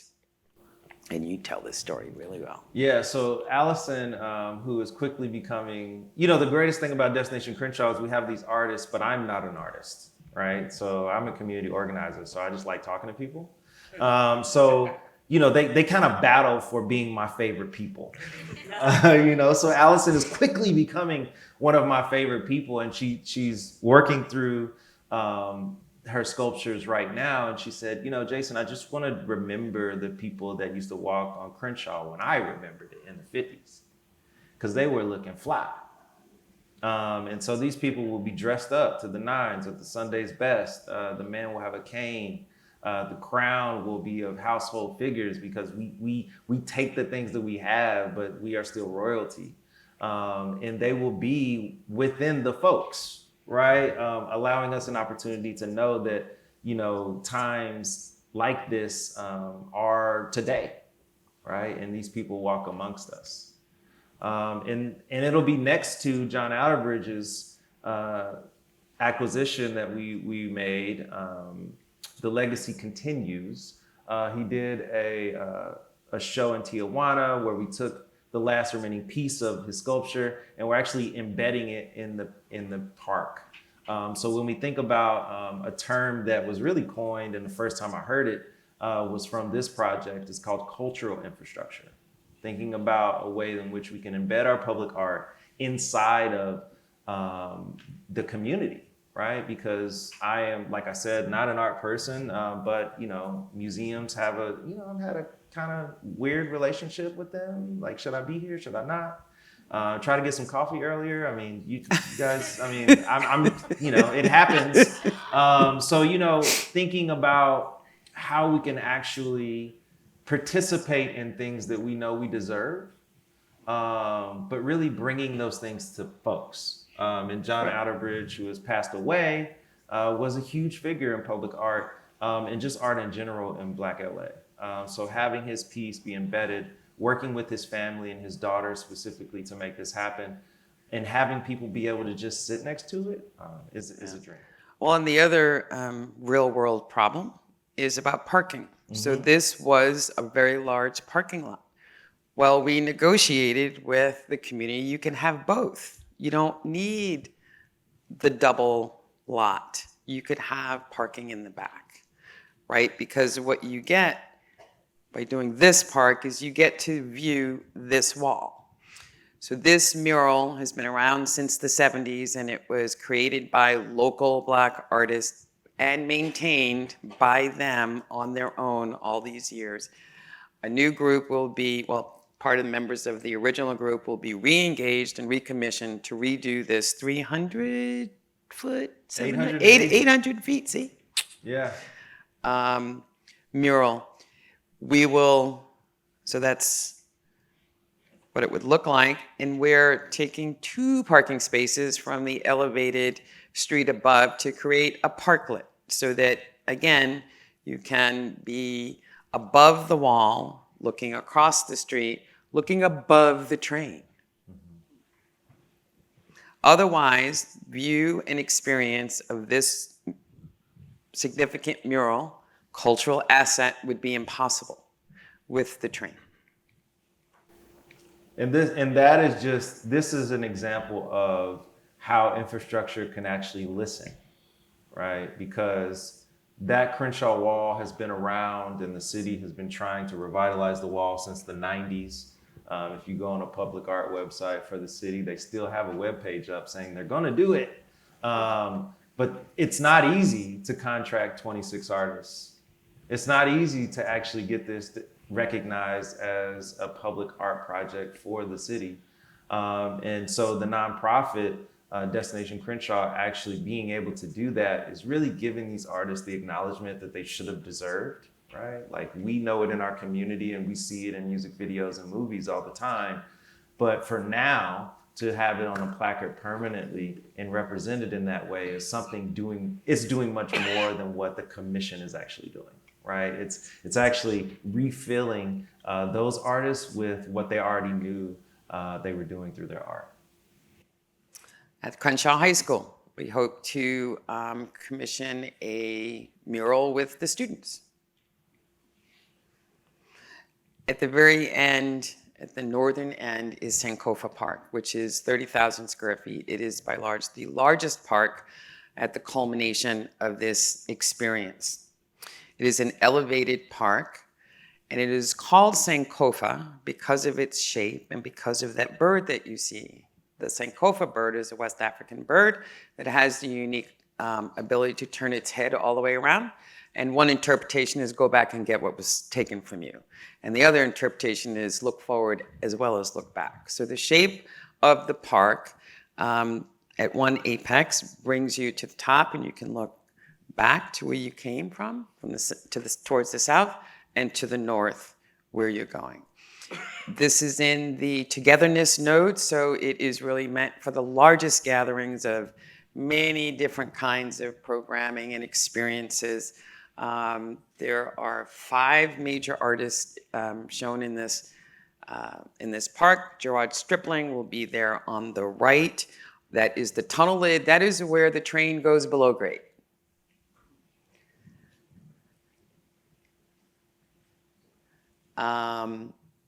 There's more views of the park.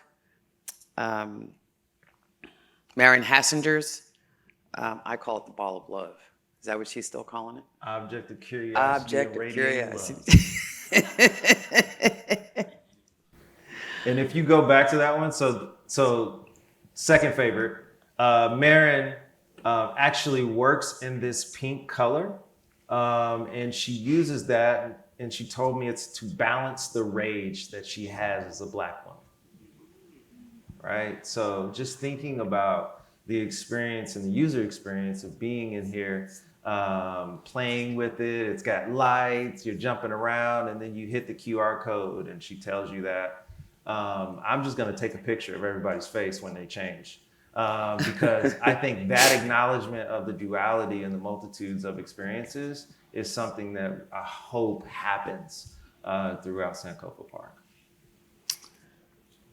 Again, lots of opportunities for quotes and donor recognition, that sort of thing. Artist Lane, our most senior artist, and this is her version of the most beautiful man ever based on, what's his name? From Amistad. Yeah. Right.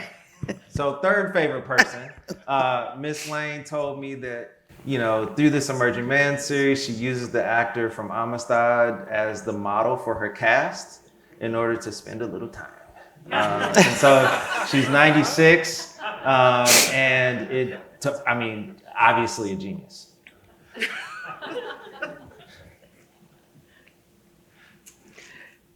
And then there's Kehinde Wiley.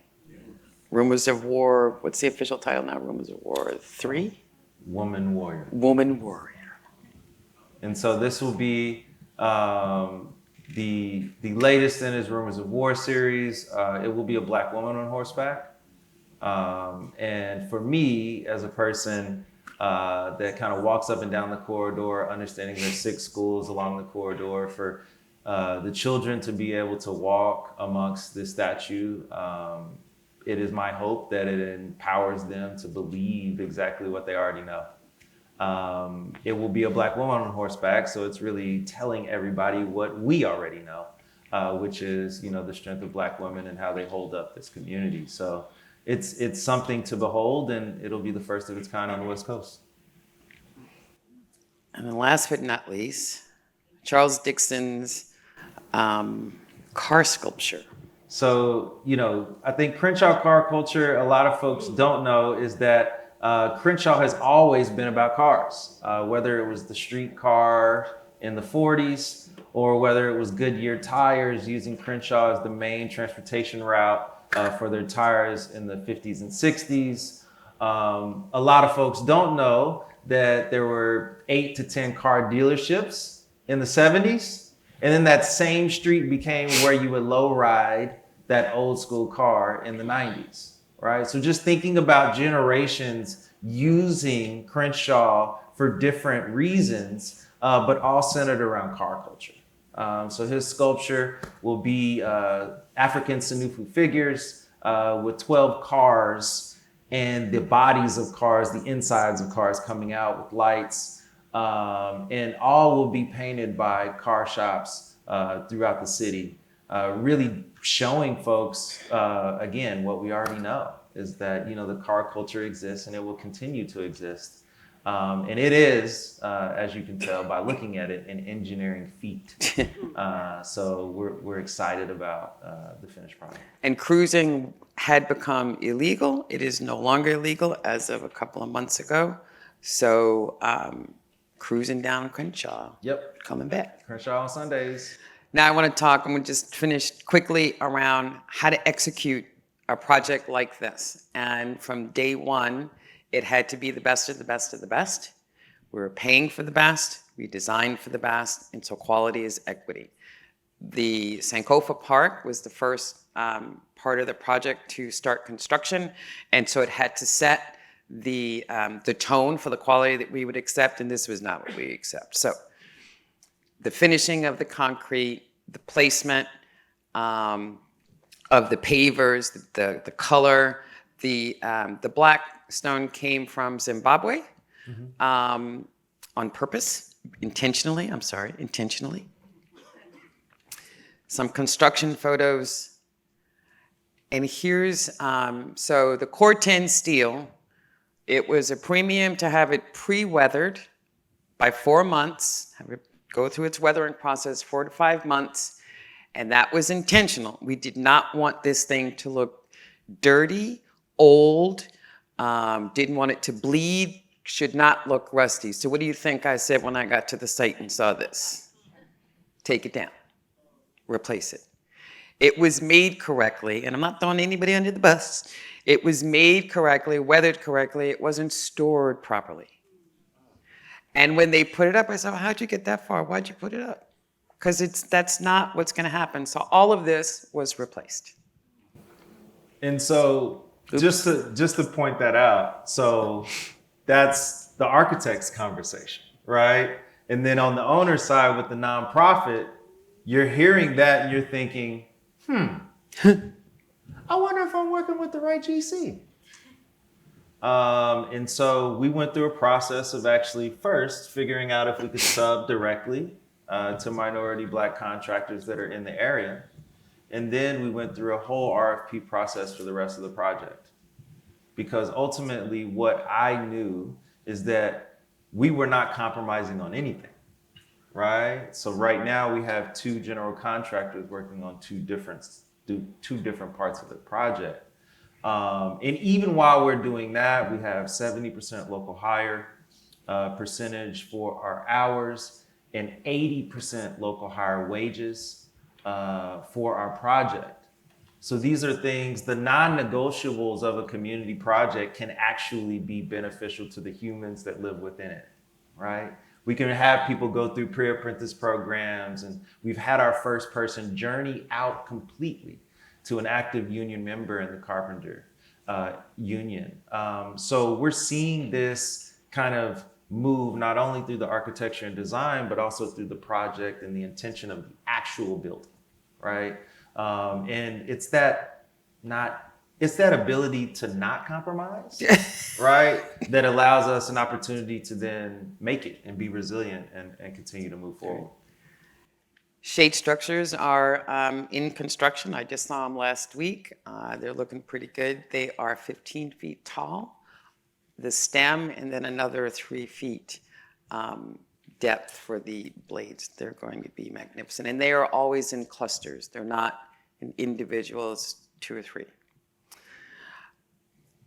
If we're successful, and I believe we will be, it'll be an iconic boulevard for everybody, but more importantly, it'll be for the benefit of the community that is already there and has been there. And just to close from this perspective, you know, I think the journey that I have taken to get to Destination Crenshaw comes from Knoxville, Tennessee. It comes from Louisville, Kentucky, Howard in DC, Harlem and Brooklyn, all these places that have their Black stories. All places trying to get better. All places scared that if it gets better, we will be displaced.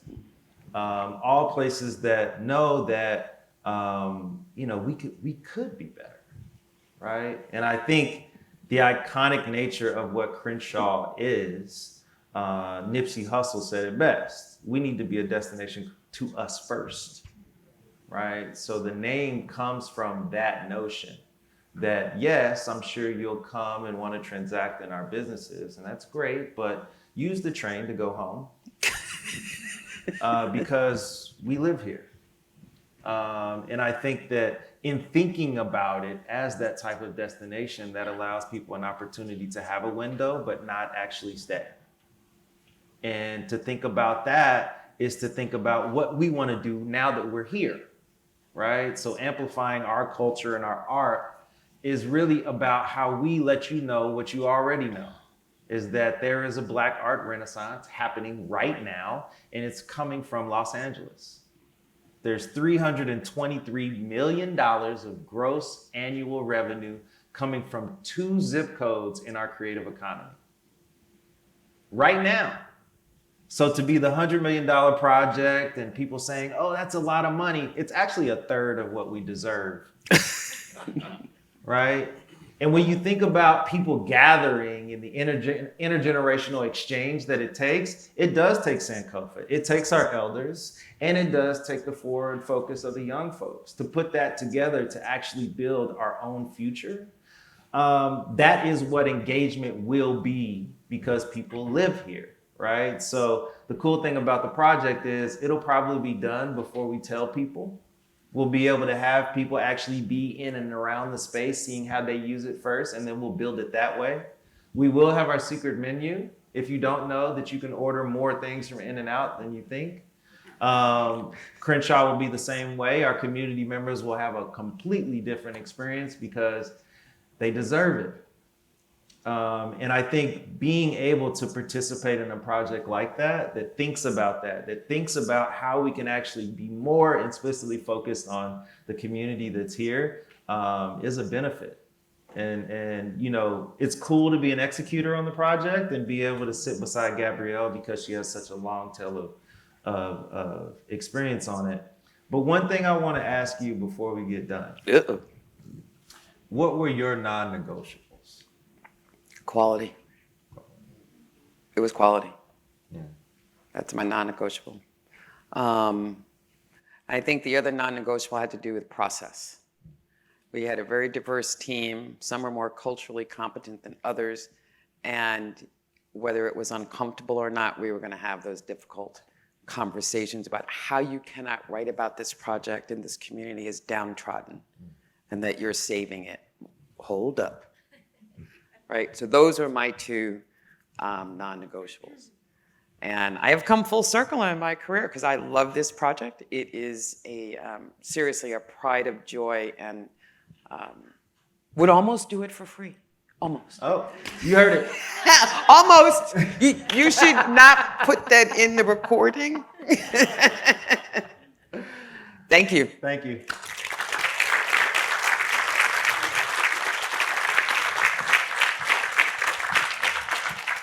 Guys, we're going to have time for some questions, but what I will ask, and by the way, that was just amazing, and that looks extraordinary. But what I will ask, if you have a question, if you raise your hand, I'll get a microphone to you, just so that we can all hear. Are we ready? Who's first? Okay, right here. Well, you guys are... Here, I'll move over here.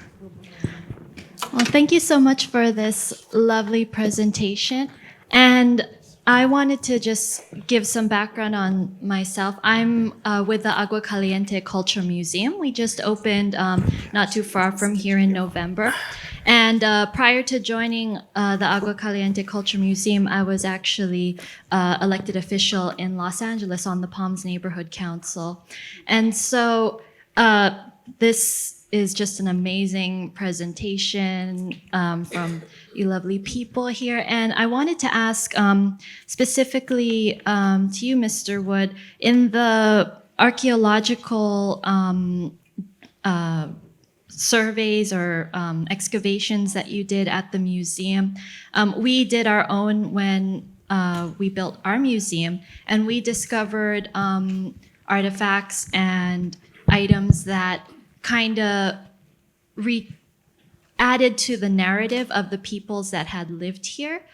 It extended the footprint of the Agua Caliente and the Kuya people here by thousands and thousands of years, and it kind of took our narrative in an interesting direction. I wanted to know if there was anything in those excavations when you built the museum and the landscaping that did the same thing, that either reaffirmed stories that were told through generations or added new perspectives or new information to the current narrative.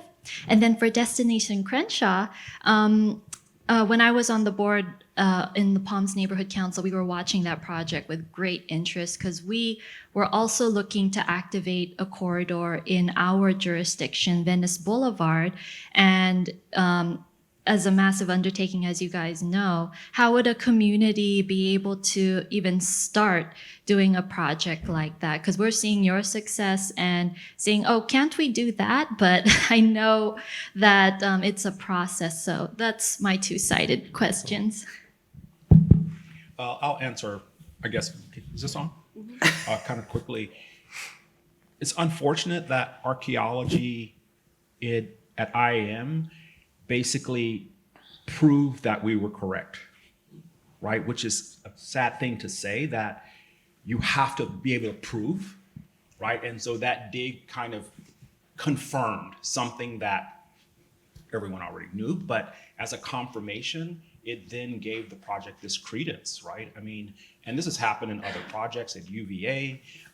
They moved the campus south, they found remains, and that actually proved that Black folk were there, And of course, people knew Black folk were there because it was already called Canada in certain places. And so it's just a confirmation, and the more that we can do it, but a lot of projects won't even do that, right? Or projects that do it, most people don't know archaeological reports were done. Like when BART does things in the Bay Area, when Metro, they have to do an archaeological report. Yeah. And most people don't even read that stuff. And when you read it, it's like, why aren't we using this information? So I do think it's one of those things that we should always demand. But as far as CEQA, as part of government just practices, they're done. But most of us aren't privy to them. So. And when I talk about the process and those policies that are barriers to this sort of stuff, those are the kinds of things I think should be institutionalized, that should be part of standard practice instead of waiting until you find a bone. Yeah, right. Right? I mean, we found a foundation under 54th 3 weeks ago of a building from the 20s. And it's, I think, the privilege is we have a partnership with Getty, and we're able to try to figure out what that building was, right? Because there's a lot of assumptions just around like what was happening and what was taking place. And I think for Palms, like thinking about like other cultural corridors, people ask me like, oh, I want to do Destination Crenshaw. And I tell them, well, you don't probably have the council member that's here because he's a 40-year community organizer, right? So like, that's your first thing. The second thing is that you have to actually be interested in keeping people in place. If you want to paint murals on buildings, like you could do that without engaging people. You just take paint and do it. But this is not a beautification project. This is actually a cultural permanence project, right? And so how do we actually have people engage in that? You organize them. You have years-long conversations because it's not easy. This is not fun work, right? The artists might give you something fun to look at, but believe me, the life of an artist is not fun, right? So we're dealing with the relationship that they have with their own industry as we move this forward, as well as the people, their relationship with their community in the reparative development framework that we work in. And I think one of the things about it is once it's done, it seems so obvious, right? And it seems so much like right? And I think that's one of the things, to your point about institutionalizing certain things. I mean, so considering what Walter said in response to your question about archaeological dig, you're building an African American history museum at the site of a former slave trading port, and no one has said we need to do an archaeological dig. Walter came in at year 13. And it had never, and so, but also though, imagine the gravitas, even though he wears it well, that Walter was bringing to the situation, right? This is a world-renowned, Genius Award-winning, Black man who shows up and says, can we do an archaeological dig? And then looks out the window and says, but I see a man in a hole. In terms of this, right? And so, but think about projects where we really want to say, perhaps use new and budding genius, right? Folks who are not bringing the connections, who are not bringing the gravitas. And so thinking through sort of those kinds of things about what we need to institutionalize, but also not just because it's doing the right thing, because it looks really good after the fact, right? Like this is the way to actually sort of give these projects and those kinds of things meaning. But I think part of it is, and not to be negative, it's more like, my training as an engineer and considering all things, expect to not have the support in the room that you need. And so what would be the light triggers? What would be the lessons you would pass on? What would be the things that you would sort of institutionalize for folks who will need to see the proof of how good it looks when you finish the project to know why certain things were like, take it down, it's rusty. That's not what we planned on. And that's literally why we did new market tax credits for Sankofa Park. We did that too. Because ultimately, if I can get 4 banks to invest in this project, why can't you? Well, I have one thing to add to your Project Crenshaw because my firm worked on the Crenshaw. I saw it. And our work was never shown at community meetings, right? We were hired through one of the largest African-American firms. Raw? No, the Three Sisters. McKissick?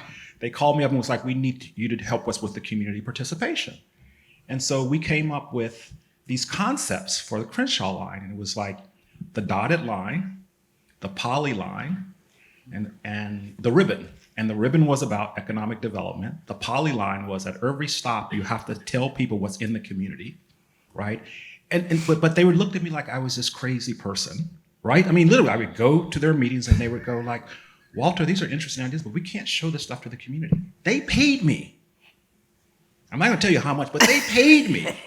We built models. They never showed it to the community. And you know why, right? No. Because the community would have liked it. And then they would have to build it. Because we had a study, we said, why can't every station be distinctive? Like you have all over the city. They're like, well, Mr. Hood, we don't have the money. It's like, you don't have the money? So we went around and we actually did drawings of all the stations, how tall they were, because they told us the station couldn't be higher than 18, 12 feet. Yep. And we're like, still, how is that possible? You got a 30-footer over here, you got a 50-footer over here in Hollywood. So we went around and we basically showed them all of that. And they still was like, this is awesome, but we can't show it to the community. This is great, but that's not what we're talking about today. Yeah, and then they basically gave you the, the standard thing. So when it rained, the first time it rained, right? There was like no shelter because they had VE the shelters out of all of the stations. So when I saw your project coming along, I said, thank God that the community actually came up because Metro. Don't get me going. Yeah. Do we have any others? Okay, right there.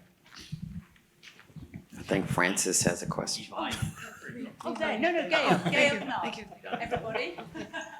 Thank you again. This is wonderful, and it's so encouraging because it's forward-looking.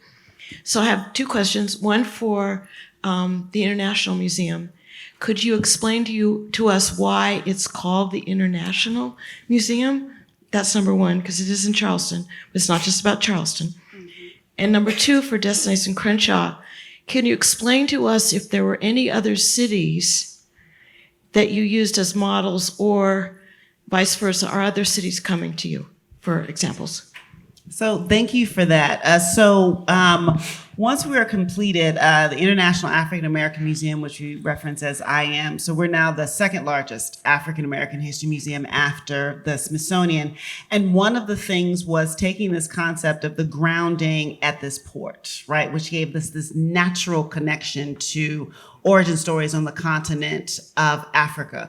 But one of the deliberate and intentional things we did is decide, again, middle of the story, right? That's the beginning, then you got the middle. And so what you will also feel is we have a lot of conversation around the African diaspora and the current conversations and the way that we relate. In fact, the Atlantic Worlds Gallery, which is in our East Wing, is a deliberate, gentle mashup of various cultures and artifacts, and there isn't a section, right? So there isn't a Sierra Leone section and a Barbados section and a Charleston section. We purposely mix them up so that folks will get a little bit confused and have to read the label and realized, oh my goodness, I literally thought that was something right there off the west coast of Africa, but it's Mount Pleasant, sort of down the street. And so that's actually why. So when you go to our museum, you really do start to feel that, and the cultural origins. We like to teach Americans that we didn't invent Mardi Gras. In terms of those, but a lot of folks don't really recognize the relationship between Carnival and Mardi Gras and sort of where those types of celebrations came from. So we do that a lot, and then of course the food. So we're taking that seriously and learning how to expand in our partnerships as well. Thank you. Other model, you asked, the second question was other models for this. There weren't any, but we did look at some. We looked at the High Line and lessons learned there, but none of them. We looked at the Atlanta Beltline that we had done some work with, specifically around the impact of development on gentrification and stuff like that. But we could not find. We found some things not to do. We had some examples of what not to do, but not any about what we should do, because it hadn't been done. And we often say we were designing this plane while we were flying it. Yeah. And you know, I think I had basically a grad school education in infrastructure working for the LA River. So I was able to fly around to the High Line and work with that team. Emancipation Park in Houston, Project Row Houses, Presidio in San Francisco, the Big Dig, like all these huge infrastructure projects throughout the country, and actually talk to community members right next door. How is this affecting you, right? And then, you know, once you cross the gate, you talk to the staff about how they enjoy it too. But I think, you know, being able to do that for 8 years and then work in a community and learn about Destination Crenshaw first as a resident, right? So go to the community meeting, nobody knows who I am. I'm just in the back, like, okay, this is legit. And then, you know, be able to be lucky enough to meet the folks on the project, come about it in that way to where I'm still in these shops on Crenshaw and people don't know who I am. Like that is the best part of this job, because it is literally being like, oh, what do you think about Destination Crenshaw? They'll tell you the truth. Okay? And then to be able to put that into immediate action, right? And I think that what we can do is actually get rid of the separation between our project and community and work at it like that. So when I talk to people from, you know, St. Louis has a project, Nashville has a project, Asheville has a project, my mom has a project in East Knoxville. Every single Black part of the country wants to get better. Every single Black part of the country has artists living there. We all need to figure out how to get public money to do both of those things. If you want us to support democracy as a taxpayer, we should actually help you. And I believe that is what our project is doing. That is what I want to do, is actually model what public participation and reparative framework is. So as a taxpayer, you own your sidewalk. So yes, we're going to put pavers in your sidewalk. Especially if you own all the housing and all the commercial, how do we actually utilize the redlining against themselves, right? So if you want to depress our values, we're going to put up a Kehinde Wiley sculpture right next to it. See what happens to your values now, because I'm calling the assessor. As soon as that goes in the ground, we're not going to have no problems like that, right? So it's about the education of what this is for, and then the hidden message, because ultimately what we know is the value of what that's going to create. It's actually a benefit to us that you don't know, because we can start getting our properties, right? And I think that is ultimately what Nipsey was already seeing, right? He was already knowing that, oh, okay, this is what we feel, but he was amplifying a message that we already knew and consumed over the years. So every single time I have a conversation with folks, the goal of this project is to create a glossary on our webpage, right? Everything that you want to do as a Black community, we're going to have you be able to click a PDF and then take it and use it, because genius is still, right? So we want people to actually be able to utilize their genius in their community in whatever way, because there's so many different ways that you could do it, because this is the only project like this, but there's hundreds, thousands of Black communities that need to get better today. And just to add, and we face this, I don't know, outside pressure that people, and I see it with my students, they don't even want to work in Black communities because it's like gentrification. And gentrification has become a reason not to do anything. Mm-hmm. And I've had nonprofits tell me, oh, Mr. Hood, we can't plant trees here because it'll gentrify the neighborhood. And so it came time to move my office, right? And we are in West Oakland, right? One of the worst neighborhoods on the West Coast, I would say. We've been there 25 years. And I was like, it's time to make a change because we're growing. And I asked my staff, okay, we can go to San Francisco, we can go to downtown, we can go to Berkeley, we can get away. And they were like, no, we want to stay here. And so we ended up moving a block onto San Pablo, and we bought a building. Mm-hmm. And people came up to us as we were like outside painting the building. It was like, thanks for staying. No. They're like, what are you guys doing? Oh yeah. I mean, what are you doing? And I was like, well, I've been here 25 years, we're buying the building. And this one person said, well, you better get a mural on it because they're going to tag your building. Mm-hmm. And I was like, hell no, I'm not putting a mural on my building. We're going to paint it. And so we then put out some vitrines, and a friend of mine, an artist, these big black and white paintings are on the thing, hadn't been tagged. Mm-hmm. And slowly people are coming up and going, thanks for staying. Mm-hmm. But it's that first thing of getting over, like you said, it's like something's happening. Oh shit, this is not for us. Mm-hmm. But we have to be willing to stay and prove that it is, because I want, when those values go up, we should be there, but we're gone. Mm-hmm. And so I think that your project is one of those that I'm praying that it happens, it makes it, because there's just a lot of pressures when you kind of see it, because we're not a diaphanous community, right? And so I think we've been so left out for so long, it's really hard, because people go like, that can't be for me. Mm-hmm. And when you hear that, it's just so, it just takes my breath away. And so just that proving ground of coming back. So I brought my students down actually last year. Awesome. And we hung out in Crenshaw, and it was just awesome. Yeah. I think it's one of the really interesting things about the who are you building for, right? And so that to sort of step back and make it a little less sort of clinchy for folks. Think about when you're building a new housing community, it's a new condos or whatever, you're marketing it. Right? You are literally marking it.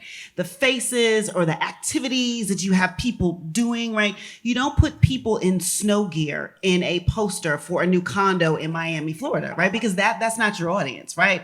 They're beautiful, they're fun, they're sun-loving people, they're having that good time. And so I think that may be one of the challenges, because I wonder how to keep these projects sticky. And by sticky, I mean how to keep them attractive to the home team. But then it occurs to me that for every other kind of project, we're marketing to who we actually want to be there. Like, those are the faces we put on the poster, those whose voices we have on the radio, and sort of that kind of thing. Because as I was learning about Destination Crenshaw, I went through the changes that I'm sure everybody in this audience went through that won't admit it.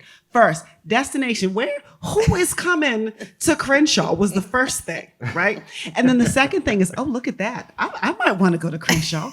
And then it's the panic. Oh my God, everybody's coming to Crenshaw, right? And so this is actually part of that trail that you go through. But it occurs to me that whenever we do sort of any other type of project that we're thinking about, there is marketing involved to let the folks that you want to know it's for them, that it's for them. And this is part of what we don't always do when we're doing these new build projects, when we're honoring the place keeping, as opposed to thinking about the way we attack place making, which we do this big old call. This is you, I'm looking for you, come on and come see this kind of thing. And when we are in the space of reclaiming and revitalizing and expect for the home team to stay there, perhaps we also need to think about that level of marketing as well, because I will tell you, the International African American Museum had this same challenge. Folks were like, this is a museum for who? I'm like, are you kidding me? But it was a very, very big and real question and conversation. And it was something that we missed for about the first half at 2/3 of the project, realizing that we couldn't just build it and know that the people would know that they were supposed to come and that they were welcome. So we had to be really intentional about that over the last few years. You hit on this interesting point, and I'm going to get in trouble for this, but I love that you guys are spotlighting artists, right? And that it's not really the infrastructure that's doing the work, but it's the art. Last year, I had 12 School of the Art Institute students from Chicago, and I had 12 from Berkeley, and they worked on this small little space in the neighborhood, right, in West Oakland. And when they presented, it was shocking. All the architects had fixed the problem, right? It was a beautiful space that they made. All the artists, when you looked at the artist's work, you were in West Oakland, if you know what I'm getting at. Right? And so there is this, I think we have to get better at selling the representation, because fixing the project means we clean it up. And we know that shit ain't gonna happen. You know, I mean, the hood is gonna be the hood, I don't care. It ain't gonna be sparkly, you know, it's like Sunset. You go down Sunset Boulevard, the first time I went, I was like, holy shit. Yeah. Right? It's a sunset, but it's gritty, but it has that thing, and we somehow tend to fix the problem. But the artist taught me this beautiful thing. It's like, you know, they had the guy sleeping, right? They had a guy sleeping and this other thing happening, right? None of the students had anyone sleeping. They didn't have any graffiti. It was just they had fixed the problem. And I think the more we bring in, I tend to call it the messiness of life, the more I think it helps people there going, you're listening to me. Because again, they see those renderings and they're like, that definitely ain't me, right? Well, once you make it too precious, then people want to kill it. They want to make it less precious. And, you know, it's not how. So it's one of those things where we're just constantly trying to figure out ways through the representation, because the representation is almost everything to a certain degree. We got a question right here.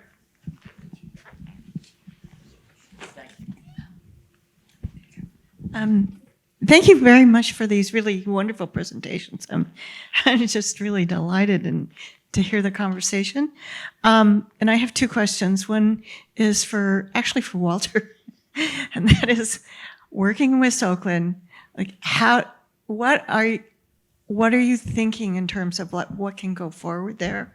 You know, because we had the library project, which was one of the best things I think we can do in West Oakland, is provide a space for young people to read and community to meet.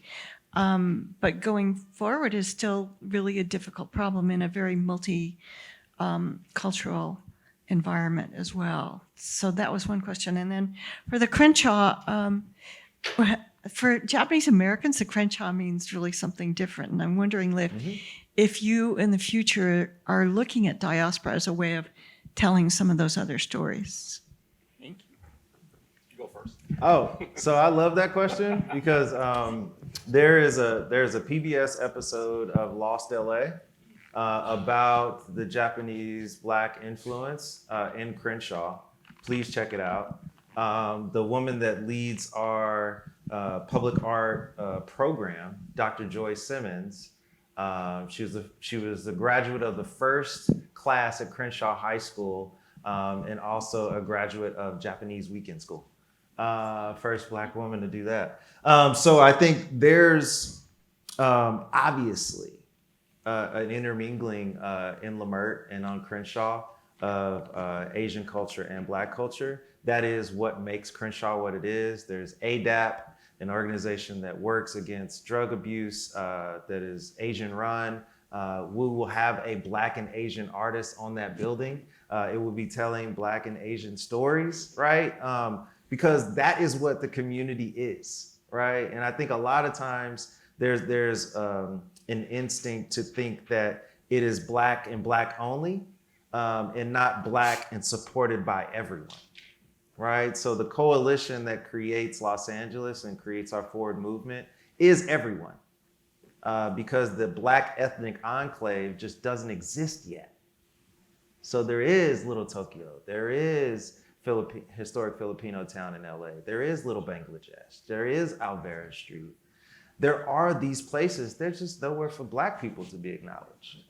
So it's not that you can't, right? It's just that we literally don't have one yet, right? So I think that conversation is typically the second one I have, right? The first one is like, oh, Destination Crenshaw is great. And it's like, but what about me? Like I want, and it's like, but you already have that, right? And it is really having that conversation in a friendly way where they understand that, oh, you're right. Yeah, we kind of already do have that. So you can have yours, I guess. And I guess just building on that back to Oakland, this idea that we always have to, housing, there are these things that are put out front that only it can happen in our community. Those other things can't happen, right? Like a great school, right? A great library. But we got to deal with all of these other issues first. And the nonprofits then come in. And right now I don't like nonprofits, particularly the parasitic ones who need our community to get their grants every year. Because they don't want to improve the neighborhood per se. They've been there 25 years. The whole time I've been there, and the neighborhood got worse.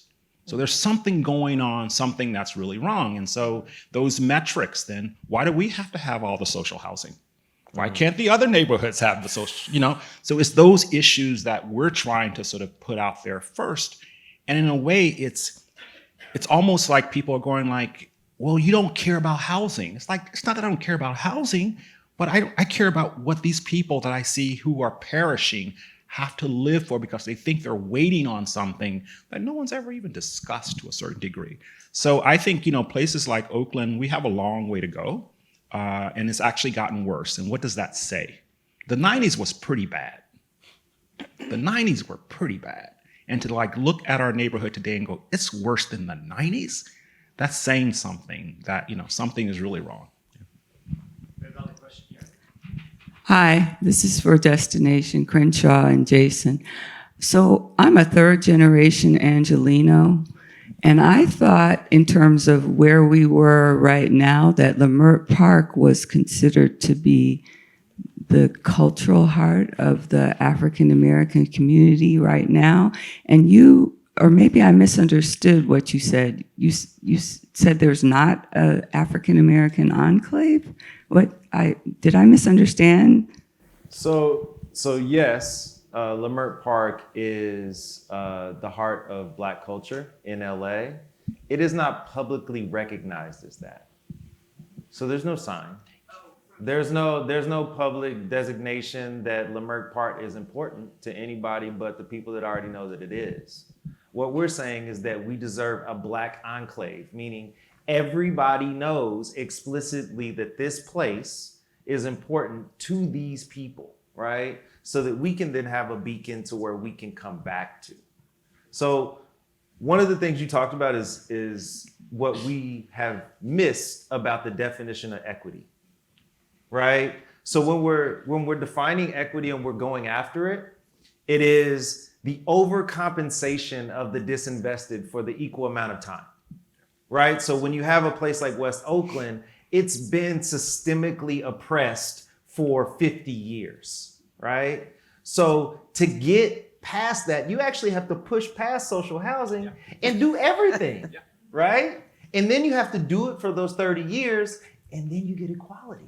Look at that, right? So I think where we are with Leimert is trying to support them because Leimert, they got their land trusts. They got art and practice. They got, I think I counted 12 different merchants doing 12 different things. Hyde Park doesn't have a grocery store, right? So when we're trying to actually go after equality, we have to help Leimert and help Hyde and then repair the relationships between the two because that means we're okay with Leimert having this and Hyde not having this, right? So Black folks coming together and saying, this is how we're going to do it and create an experience where people are going to watch that progression.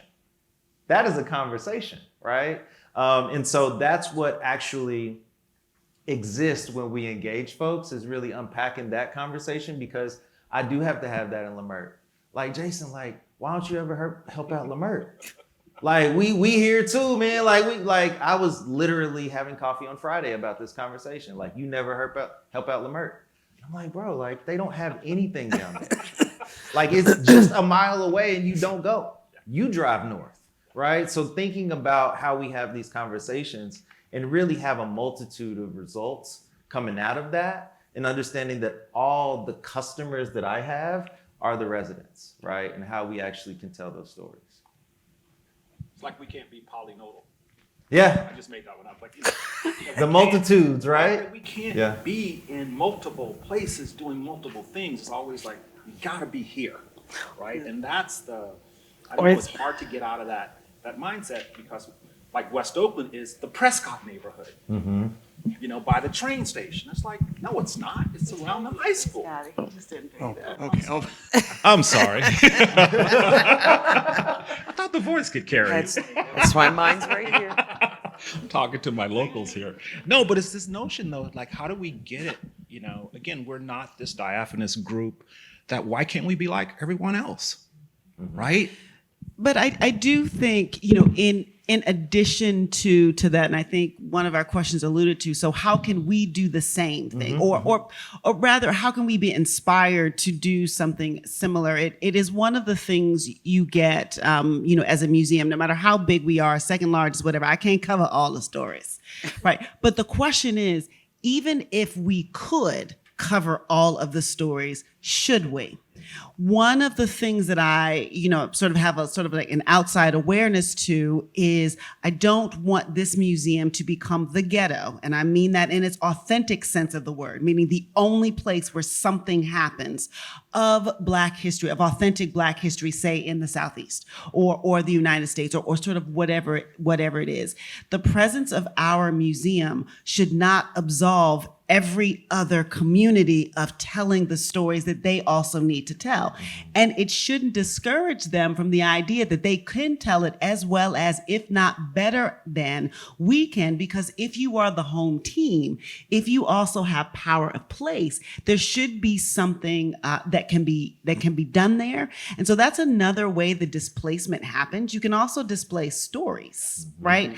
And just sort of have them like sort of stuck, kind of in this one place. It's sometimes also what we do. So the advantage of having your arts and culture district is you know where to go, right? Like, it's hot up there. We're not walking 2 miles. Like I need it to be I need to be sort of all right here, sort of in that space. But the disadvantage of that is it means sometimes that one half of a city has art and the other half of the city does not, right? And so it's just sort of figuring out how we mix it. It's the same as a business district. It means one half of the city has business and the other half of the city doesn't have business. And so it's part of thinking about how we're doing all of that. And I think what I like about this conversation is building, construction, design, place makes a difference, right? The space, there are visual cues that sort of create a culture of being inside of certain spaces, right? And so I think being sort of cognizant and intentional about that, and just being aware of the cues that we're building into particular communities, and how we can leverage those cues, or how we can create some stickiness, I think, in what we're trying to do. I'm going to plug my book. Right here. Plug the book. No, but you're making me think of these three, sort of a triangle that I have in my book on hybrid landscapes, that in America, there are these dualities that we don't want to talk about because we're post-colonial. And the first one is the double logic, that for most of the 19th and 20th century, there were just two landscapes, two places we made. There was a logic to it. First, it was exclusive for natives and slaves. And then it became a duality. We made two by law, Plessy Ferguson. So for most of the 20th century, we made two places and we maintained them. And some would argue that when we had two, there was more economic investment because the people who were on the other didn't care. And then when we integrated those dualities, we forgot. And then there's a double semiotic, which is we got used to things looking different. Yeah. So you go like, oh, that's the black neighborhood. So how the hell do you know it's a black neighborhood? Disinvestment. So there's a double semiotic then, which then leads to the double consciousness, which is those people stuck in that then have to wear the veil. And this duality is a constant at play unless we break the cycle. And I ask my students, it's like, name one physical thing we've done that says we want to live together. This would be post-segregation. I can't find one example. I can find lots of examples in segregation, but I can't find one thing we've done as a designer or whatever that says we want to live together. And that to me is, I think, what we have to somehow come together with in the future in this great experiment, which is we want to be together, but how do we begin to kind of think that way and make things that way? So the book is coming out in September. I got a question right here. I just, the whole morning's been terrific. I had one, less of a question, more of just sort of a inquiry. When you began the Project Crenshaw presentation, you used a very provocative statement, which was unapologetically black. And I think I understand it, and I kind of fundamentally do agree with it. But I wonder how it has been employed motivationally, other projects. How's that worked as creating this point of view, which has led to design, which has led to other, the endeavors that all of you are undertaking. Thank you. Well, the client meaning the client lead and the community actually used that term. And I asked them, I said, what do you mean by that? Because I have never heard in my architectural world someone be so blatant and clear.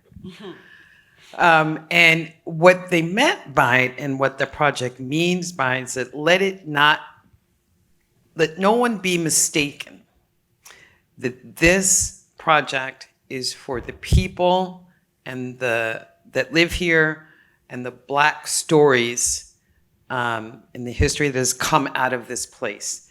And I don't think any other word or phrase would tell that as clearly. Now, I will say, as with a diverse team, you're like, well, what does that mean? I can't work on the project? And I'm like, oh, for God's sakes. But it took some explaining because, yes, representation is important, and unless you are curious about being culturally competent and relevant, then you will not be able to do an unapologetically Black or unapologetically Asian or unapologetically Jewish or unapologetically anything, right? I hope I'm answering your question, but it did take some explaining because we are not allowed to do that. We're not allowed to have our own. We're not allowed to coin a term about unapologetically anything because we're supposed to be apologetic. And I think, so if you kind of want to think about this, and it's an interesting way of having a highly empathetic or observational mindset. So, and I get them $6 every morning, Starbucks. All right, so Starbucks, look at the logo, right? I don't know, it's a mermaid. I don't know, it's a white woman and a star. Like, okay. Never occurred to me, though, that I couldn't have the coffee, right? Lawsuits and all this other things aside, I prayed every day, Starbucks, dear God, please get this right because I need my chai tea latte, no water, almond milk. So in terms of, so these are the kinds of things like you don't go to. I like this, it has meaning to me. If you have a Black company and you decide that you want the logo to be red, black, and green, okay? The first question is, well, is that too Black? Is that really aggressive? And I'm going to accidentally send the signal that white folks aren't welcome in my establishment if I use these colors, right? This is some of that mindset of apologizing sort of around that we understand that full and complete representation may suggest that only us, right? Like if like this is just us, and that we may end up, and business is business, that we may end up dividing our market share, right? I made this the wrong color, and so now half the market is not going to get my stuff because it looks too Black. These are some of the conversations that we don't actually have to have on the other side in the majority culture, right? And then we're also at the stage now where we can be accused of pandering.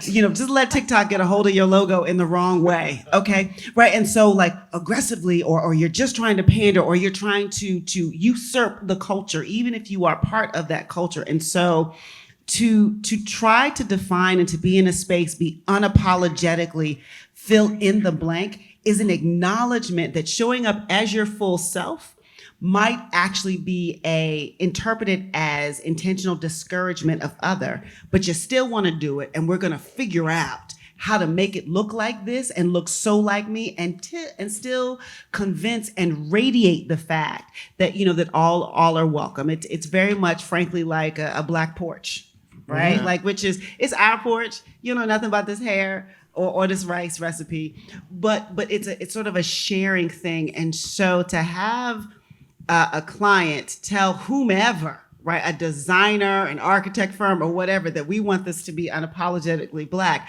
I can imagine that ricocheting fear sort of through the entire room, because trying to figure out how to sort of dovetail over that consciousness is a really interesting project to have. And I will tell you that the Black team members also is like, do they really mean that? Yeah. How far can we go? Because that wasn't 2020. That was 2017. Right? So it didn't come after the murder of George Floyd. It didn't come after Black Lives Matter. That was 3 years prior to, right? And so a lot of ways Crenshaw was correct. And, kind of answer your question, like the answer, right? If you're trying to find an unapologetically Black answer, you're actually finding an answer for the least privileged in the situation. So in searching for that answer and going after that answer, everybody else gets their solution along the way. That is actual equity, right? So because we're doing this, Palm's gonna have their corridor. Palm's gonna get it, right? Believe me, they gonna get it. But Crenshaw is still in debate. Even when I'm on this stage right now, we're still in debate, right? So it's being able to acknowledge that, like, the guarantee is the ability to at least say what I want. And that's the only one I have, right? And so going after that, it allows you to then walk on a public right-of-way sidewalk, which you can already do, and nobody can keep you from doing inside this space, right? And I think that is an opportunity for us to actually think about what equity is in narrative form, right? Because if that makes you uncomfortable being unapologetically Black, then yeah, this is LA. Think about all the other places that make me uncomfortable. Can you hear me? Oh yeah, the mic's on. Correct me if I'm wrong, but wasn't it Ron Finley who came up with unapologetically Black? No. It wasn't Ron? Wasn't Ron? No. I don't think so. Anyway. Yeah, he would try to take it. No. He tried to take it. Ron's quote was, "This is fucking dope." Oh. Yeah.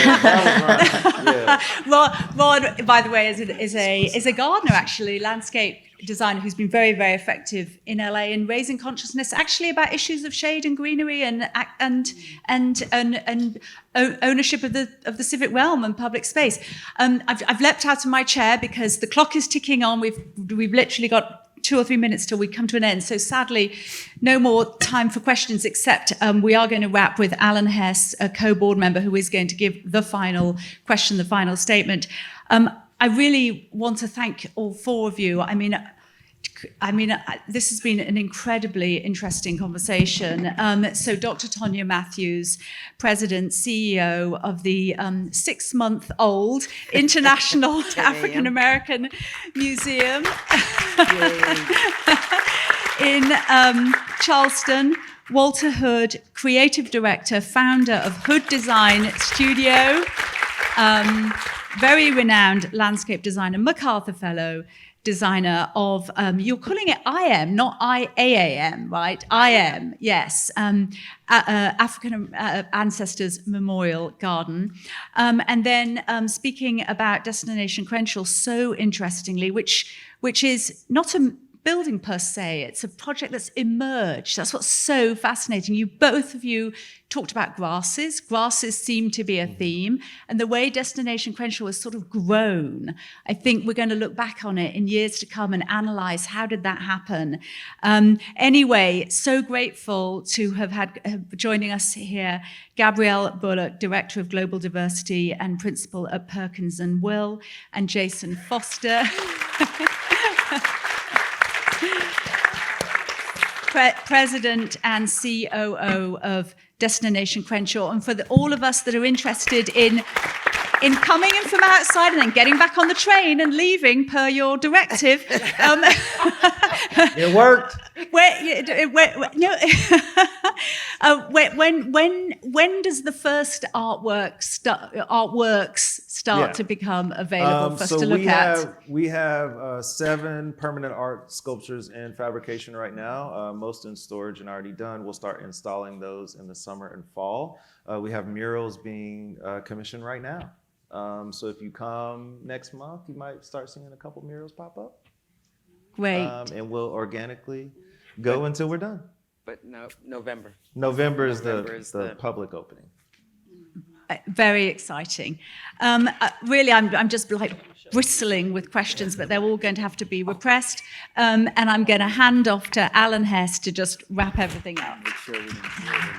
Again, I wanted to thank you also personally for this. It's really the purpose of Stories Untold and of Modernism Week is to have fun, to have parties, but also to get into the real issues of modernism as they relate to today. And this is definitely one of those. So I have one question. Dr. Matthews, I think you said early in your presentation that this was sacred space, Gadsden's Wharf. And when I first heard of that, I thought of other sacred spaces that Americans have, Plymouth Rock, about how people came from England. You think about Ellis Island, which tells the story of the 19th and early 20th century of people coming to America. Here on the West Coast, of course, we have Angel Island, where many immigrants from Asia came. So how can your museum and Gadsden's Wharf fit into that? It's all almost mythical, but certainly this is a major part of that. Yeah, that's a really good question, and it does fit in. And while this may be a dangerous time to sort of say such things, one of the reasons it's a sacred space is frankly as akin to the sites of, say, Holocaust, right? Because this was a slave trading port, right? And in fact, in our storage house, what we have is part of the record where folks died. They're simply waiting for their price to go up because the market was too low, right? So that's the kind of thing in that. But one of the things about being this sort of unapologetically Black, this is a great story. Black folks in sacred space is very different. If you haven't been to one of our funerals, or something like, so you don't understand sort of the way that we pull in the trauma and the joy. When I first got there, we literally had a no event ordinance on the water side of the building. I was like, first of all, I'm a nonprofit, so that I got waterfront property. So clearly we need to be renting out this space. But part of it was then also understanding that it took a Black voice to understand how we do that, which is, yes, we pour some out for the ancestors, and then we get to eating and partying and socializing and celebrating the life that we have. And so one of the interesting things about the museum is that we've transformed the sacred space so that folks also understand the joy in it, right? The joy in not just survival, I think, but in thriving. And some of the spaces that you've mentioned are part of that canon. And it was just much more natural to understand why that would be a site of joy, right? This is an immigrant. This is a site of coming. It's a site of new beginnings. And it was very easy for the American consciousness to understand that. But trying to figure out how to, and we have this question, have a wedding, right, at the site of a former slave trading port. Like, how does that happen? Very easily.